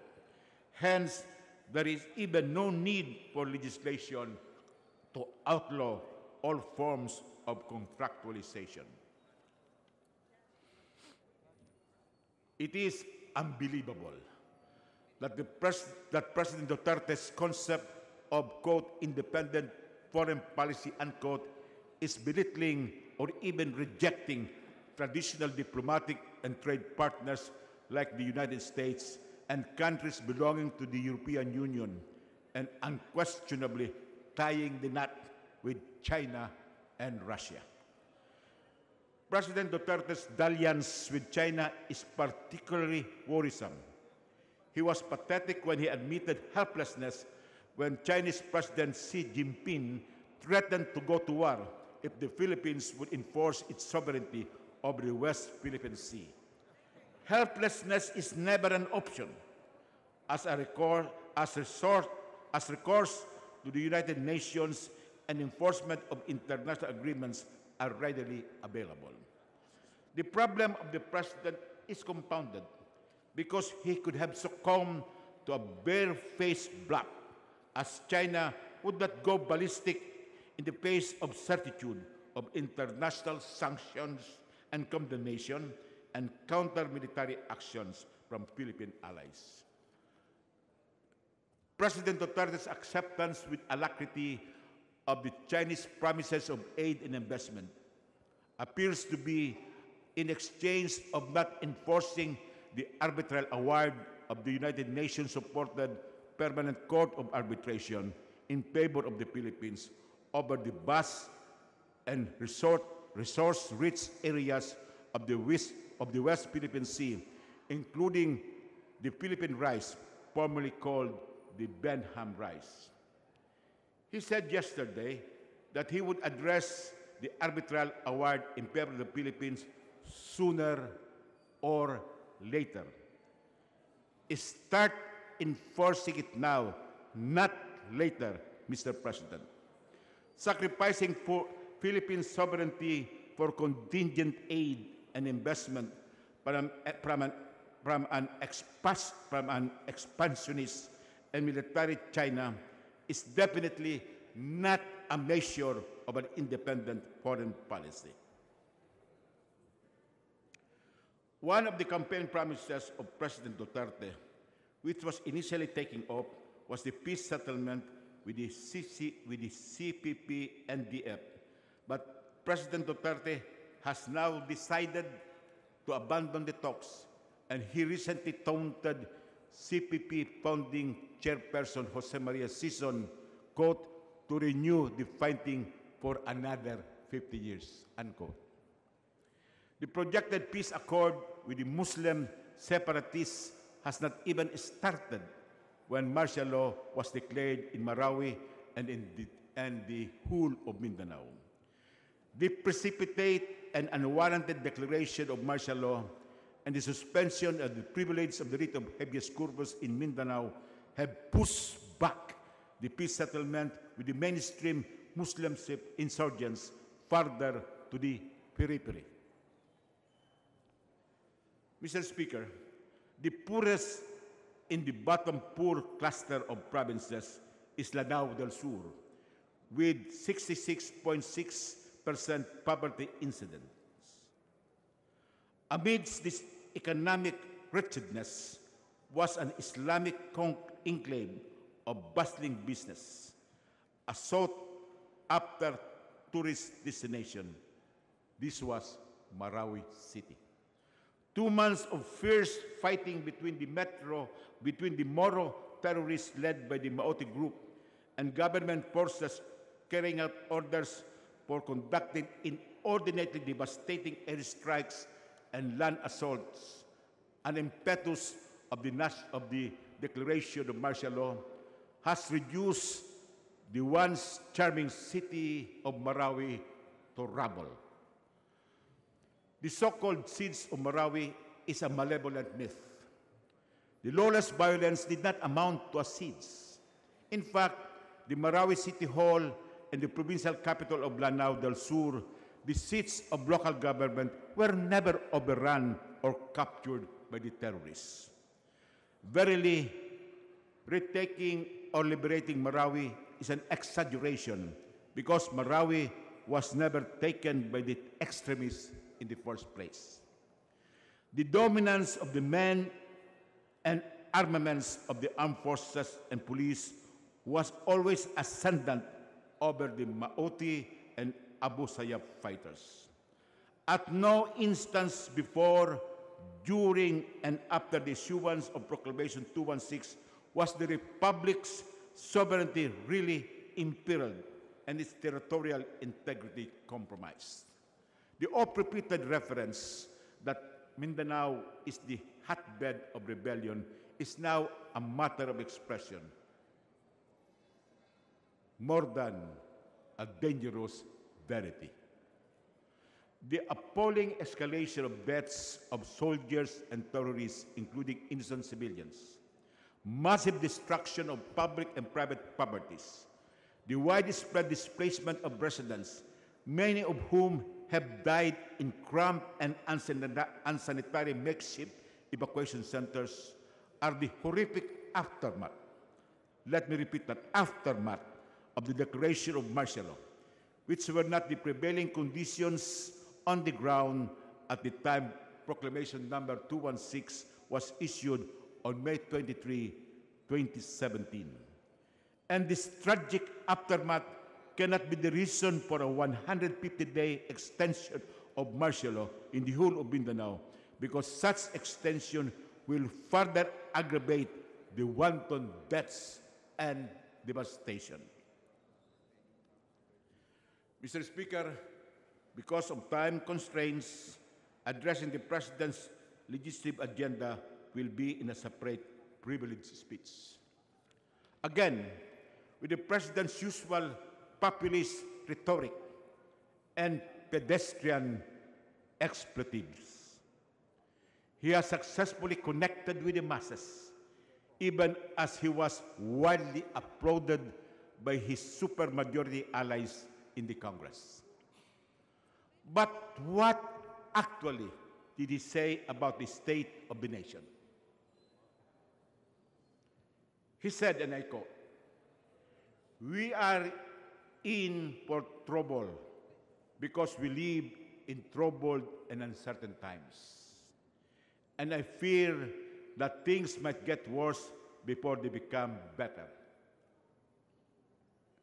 Let me repeat what the President said about the state of the nation.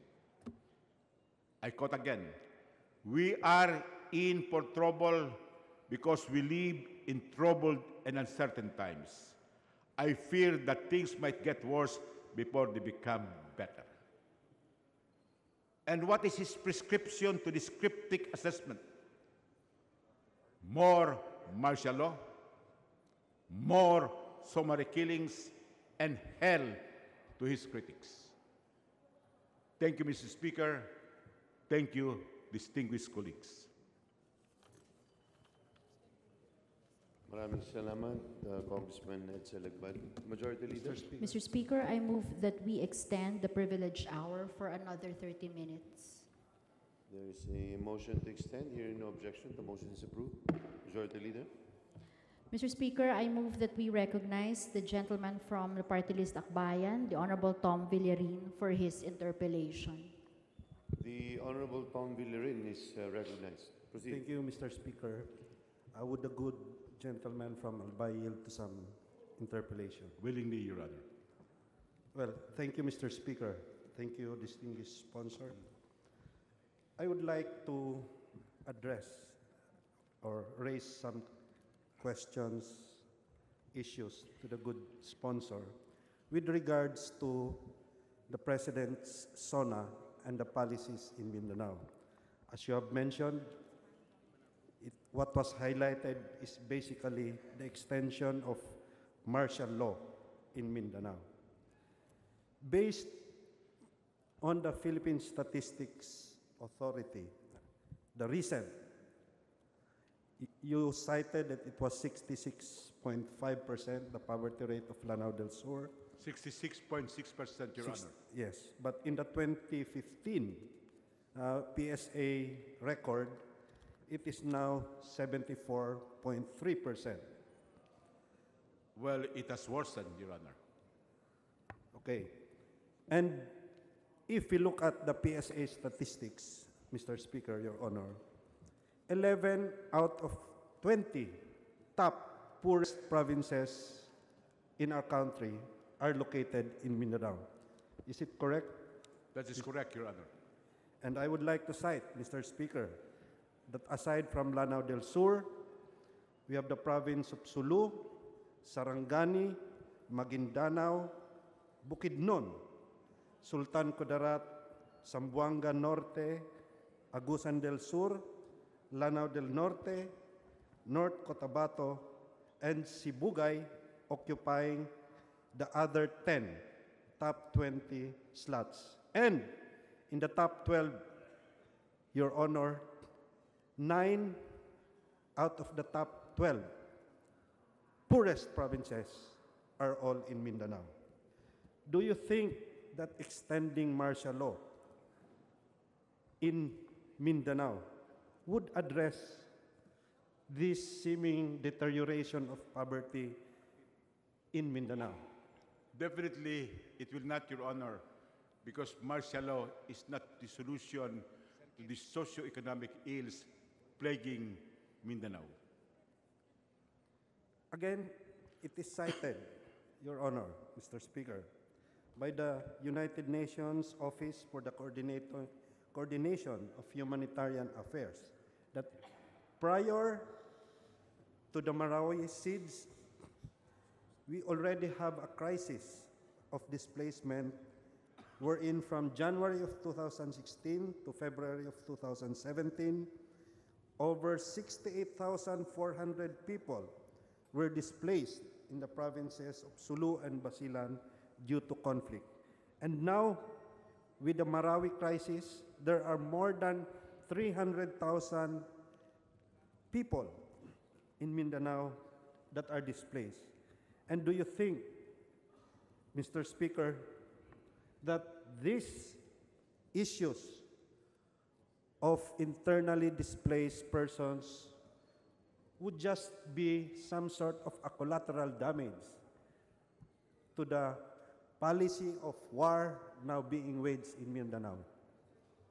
Well, the present conflict in Mindanao, which was exacerbated by the proclamation of martial law, has resulted to the displacement of civilian residents, approximating a looming humanitarian crisis.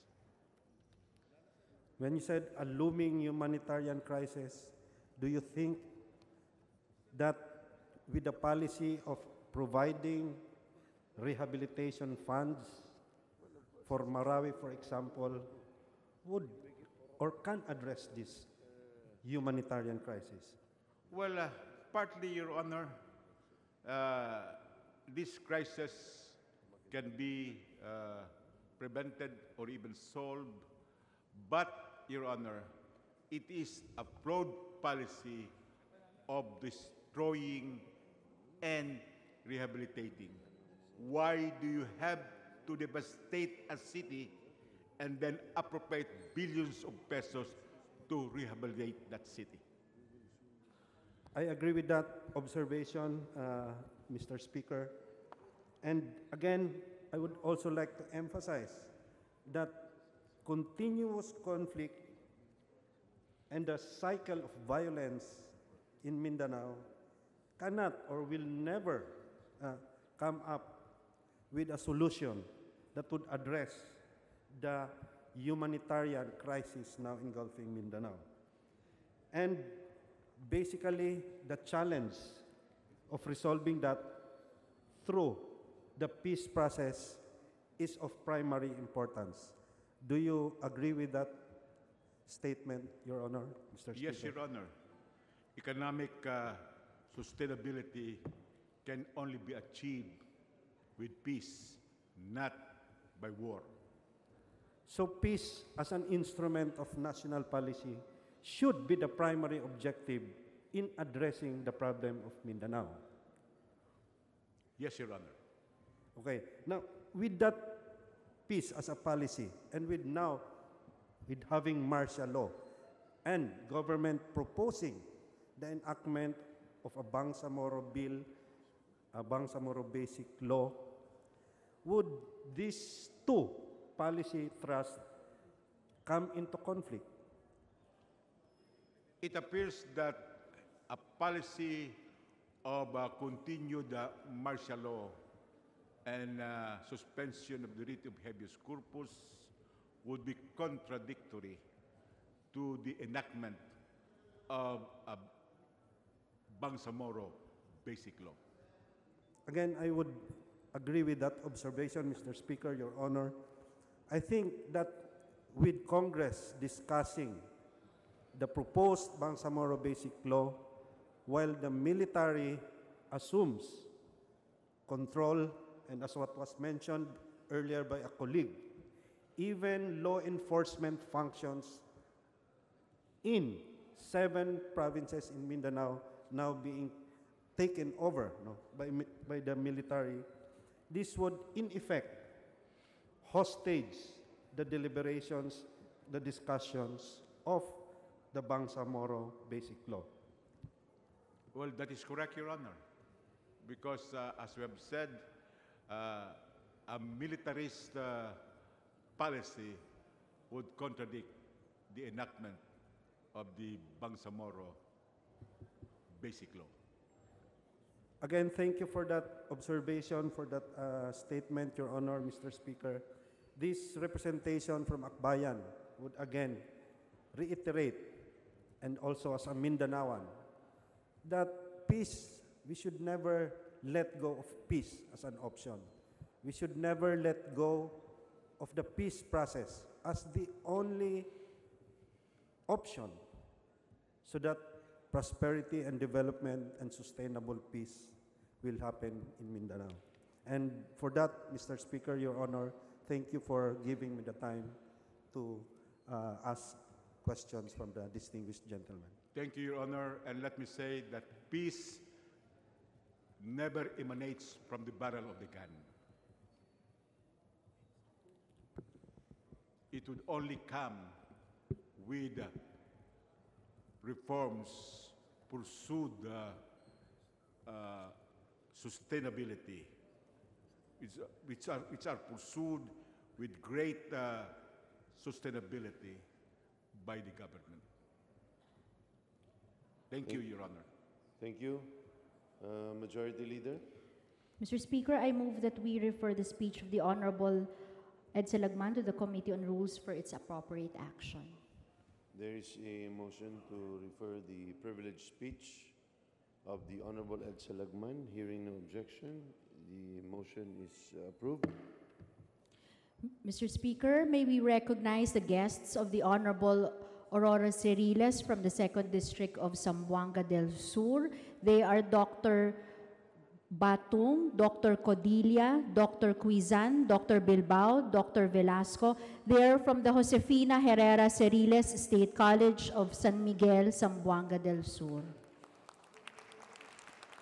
To the guests of the Honorable Congresswoman Ceriles, welcome to the House of Representatives. Madam Majority Leader. Mr. Speaker, I move that we recognize the Honorable Antonio Bravo from the party list Co-op NATCO for his privileged speech. The Honorable Antonio Bravo, the person singularly responsible for the retention of the VAT exemption of cooperatives, is recognized. Thank you, Mr. Speaker. Thank you, Majority Floor Leader.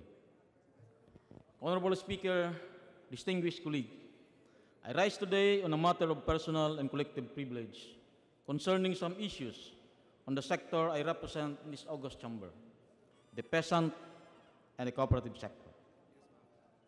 Yesterday, President Rodrigo Roa Duterte laid out the performance of his administration in his first year of office. It was definitely a very remarkable year for our country, and I congratulate the President for having the political will to implement challenging policies. While it is still too early to assess the progress of his socioeconomic policies, it is clear that the President is making good of his promise to effect significant change, especially in curbing drugs and corruption, restoring peace and order, protection of environment, infrastructure development, and social welfare, among others.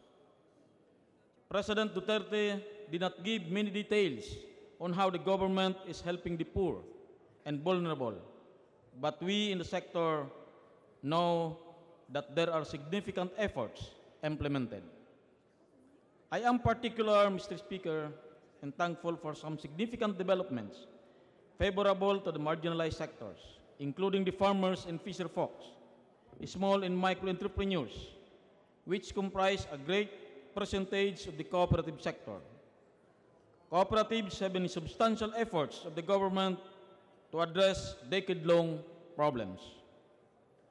Right after he assumed office on June 30, 2016, President Duterte issued Executive Order Number 1, wherein he placed the Cooperative Development Authority and 11 agencies representing the basic sectors directly under the office of the President.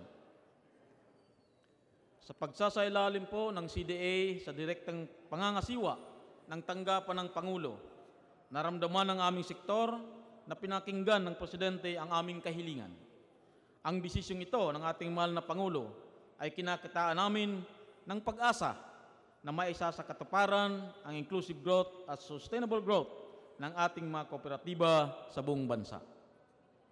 Our farmers have long been clamoring for the abolition of the irrigation service fees because it is one of the burdens, especially for our subsistence farmers. Under the leadership of the President Duterte, the farmers will now be enjoying free irrigation service fee, with the infusion of 2 billion in 2017 budget for irrigation services. Napakalaking tulong sa ating mga magsasaka ang libreng patubig at nakakatuwa na posible na ito ngayon. Hindi na pabigat sa ating mga magsasaka ang irrigation service fee at mas makapag-invest sila sa ibang gastusin tulad ng punla at pataba sa kanilang mga pananim. Nagpapasalamat ako sapagkat ipinasa ng mababang kapulungan ang Free Irrigation Service Act na aming isinulong simula pa noong nakaraang Kongreso. Naniniwala akong madali na itong maipapasa sa Senado at BICAM para maging ganap na batas. Recently, Mr. Speaker, the P3 or Pondo para sa Pagbabago program was launched by Department of Trade and Industry to address the need of microenterprises and micro-entrepreneurs for credit. According to DTI Secretary Ramon Lopez, the 1 billion social credit fund will be delivered to micro-enterprises through partnership with non-bank financial institutions like microfinance enterprises, NGOs, and cooperatives, or through direct lending by small business corporations. Muli, nakakatuwa pong malaman na pinalawak pa ng gobyerno ang akses ng mga ordinaryong tao sa pautang para sa kanilang maliliit na negosyo. Ang mga kooperatiba ay magsisilbing conduit katulad sa programang 4Ps upang masigurong makakarating sa tamang mga benepisyaryo ang pundong inilaan ng Kongreso sa programang ito. Tiyak na manginginabang o makikinabang ang ating mga kababayang nasa informal na sektor, ang maliliit na manininda, may-ari ng sari-sari stores, mga micro-entrepreneurs na tinatawag upang magkaroon ng livelihood opportunities. These are just some of the initiatives of the Duterte administration that will help the poorest sectors participate in the economic and social mainstream. With these positive developments, I feel that the President is genuine in his declarations to help those who are less in life and give them chance to live a decent life. I would like to believe that the government, not just the President, is supportive of our vision for the poor and marginalized. The cooperative movement embraces the basic sector. That's why we want the government to fully supportive of our vision for sustainable and inclusive growth of cooperatives. Cooperatives are a strong partner of the government in uplifting the lives of the poor and underprivileged Filipinos, Mr. Speaker. Article 2 of Republic Act 9520 declares that it is the policy of the state to foster the creation of cooperatives as practical vehicle for promoting self-reliance and harnessing people power toward attainment of economic development and social justice.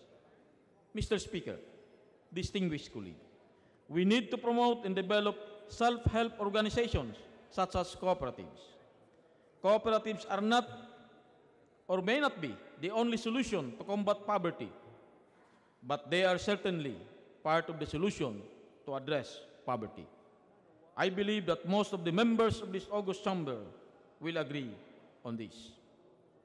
Having said that, Mr. Speaker, let me take this opportunity in behalf of the cooperative movement in the country to express our sincerest gratitude to Speaker Pantaleon Alvarez in the House leadership for listening to the appeal of the Filipinos in showing concern to the poor and marginalized sectors. Ang pagsang-ayon ng House leadership sa pananatili ng VAT exemption ng mga kooperatiba ay tunay na kakataba ng puso. Kahit na nga malakas ang pressure mula sa Department of Finance, ay pinakinggan pa rin at nirespeto ang posisyon ng mga kinatawan ng mamamayan. Siyempre po, hindi mangyayari ito kung hindi ninyo sinamahan ang panawagang ito, mga mahal na kinatawan. Kaya lubos po akong nagpapasalamat, lalong-lalo na po sa 167 kinatawan ng mga distrito at party list na tuwirang pumirma upang panatilin ang VAT exemption ng mga kooperatiba sa train bill na ipinasa natin noong nakaraang Mayo 31. The support that we got from you, my dear colleagues, was overwhelming. And I believe that this show of support proves that we are indeed representative of our people. We listen and we care about the plight of our people. Several months of lobbying by our cooperative leaders to the respective district and party list representative have been fruitful. And now, our lobbying continues to the Senate. We hope that the Senate will likewise support the retention of cooperative tax exemption in the proposed tax reform law. The series of national regional cooperative show of force that the cooperative sector conducted were undeniably successful as well. As if those weren't enough, our cooperative leaders from Luzon, Visayas, and Mindanao also showed up here and filled the galleries of Congress for 4 consecutive days to register our strong message and appeal for legislator support, at hindi po tayo nabigo, Mr. Speaker, honorable colleagues. Our campaign against the repeal of cooperative tax exemption was victorious primarily because thousands of cooperators of primary cooperatives, national and regional cooperative federations and union, and various stakeholders actively participated.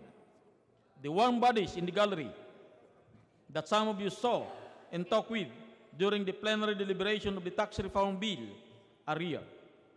They are the ordinary Filipinos who will be affected should the tax privilege of cooperative will be repealed. It pains me, Mr. Speaker, when there are accusations of having many fake or bogus cooperatives that are only after the tax perks. It pains me, Mr. Speaker, when official declares that the tax leakage in cooperative sector is big to the tune of 25 billion. These are irresponsible remarks unless there are concrete evidences that supports the claim. The Department of Finance and BIR had repeatedly used this argument why VAT exemptions must be lifted, and now they are again using the same argument in Senate deliberations. While we acknowledge that there may be some groups who are indeed abusing the tax exemption privileges given to cooperatives, it is still not right to punish the whole cooperative movement. Hindi naman na po tama, Mr. Speaker, na sunugin natin ang buong bahay dahil mayroong anay na nakatira dito. Kumbaga po, sa kampanya laban sa droga, ang tinutukhang lang po ay yung mga identified drug users or drug pushers at hindi po ang buong komunidad.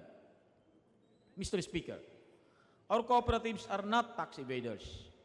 Our cooperatives are in fact job generators and tax makers. Data of Cooperative Development Authority showed that in 2015, 9,826 reporting cooperatives have provided direct employment to 463,789 Filipinos and withheld taxes amounting to 6.3 billion, which was remitted to the national government. We commit to the government that we will police our own ranks. We further commit to this leadership, to this whole of Congress, that indeed we will police our own ranks. We will encourage the National and Regional Cooperative Federation to ensure that the respective member cooperatives are real and are operating based on the cooperative values and principles that we instill to each and every cooperator. An official of the DOF said that there is a big tax leakage in the cooperative sector because the CDA cannot audit cooperative properly. If that is the case, Mr. Speaker, then we should strengthen the CDA and equip it with the necessary resources and powers to perform its regulatory and supervisory functions as well.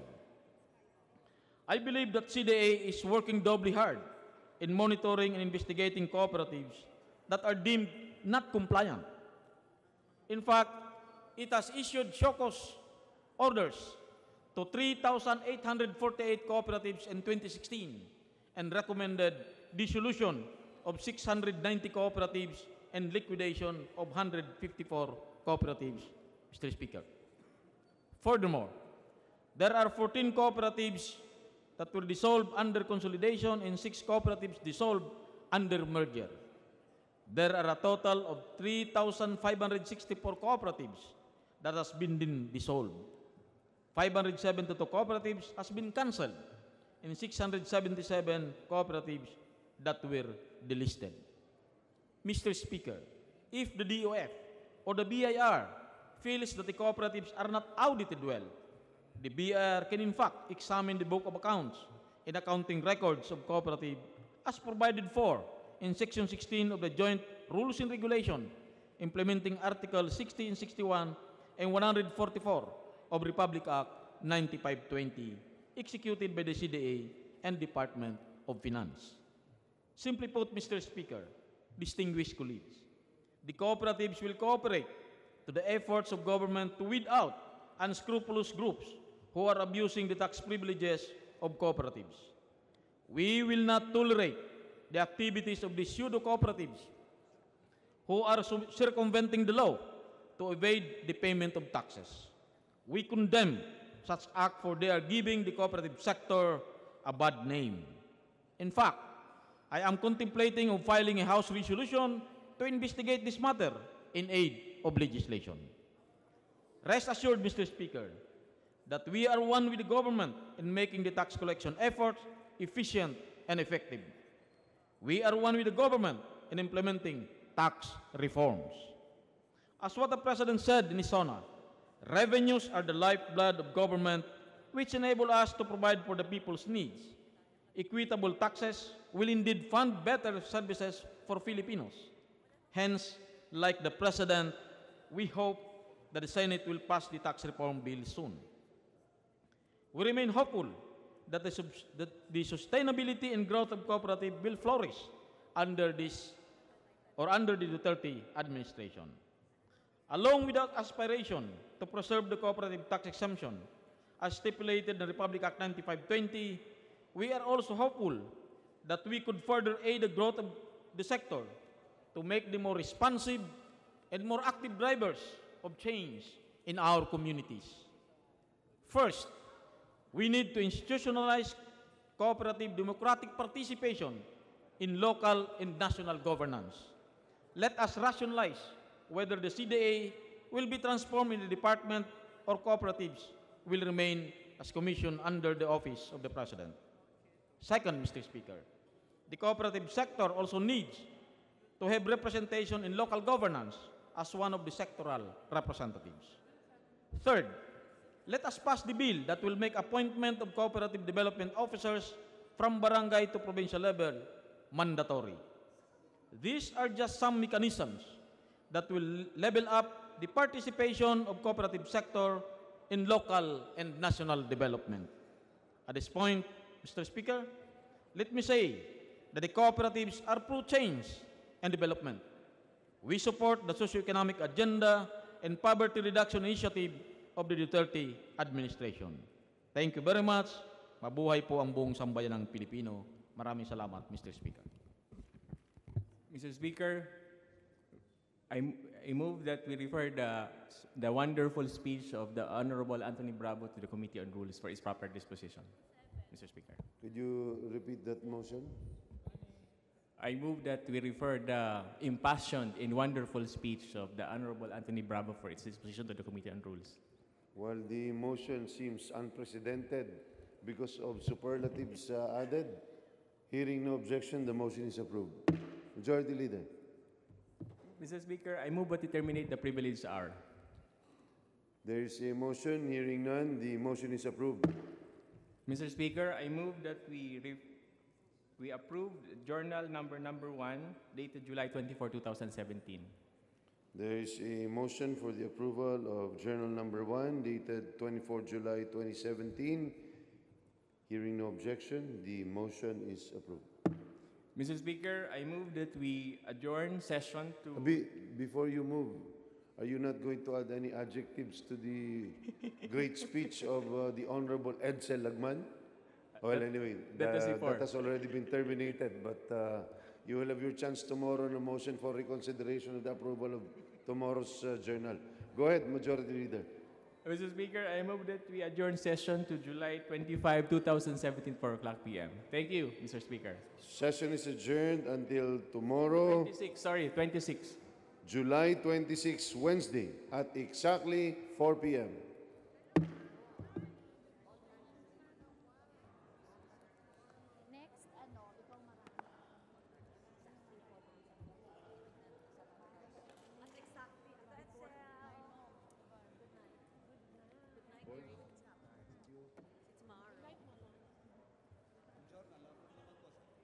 Youth, that's the secret. Youth, expertise or endurance. I'm not practicing it.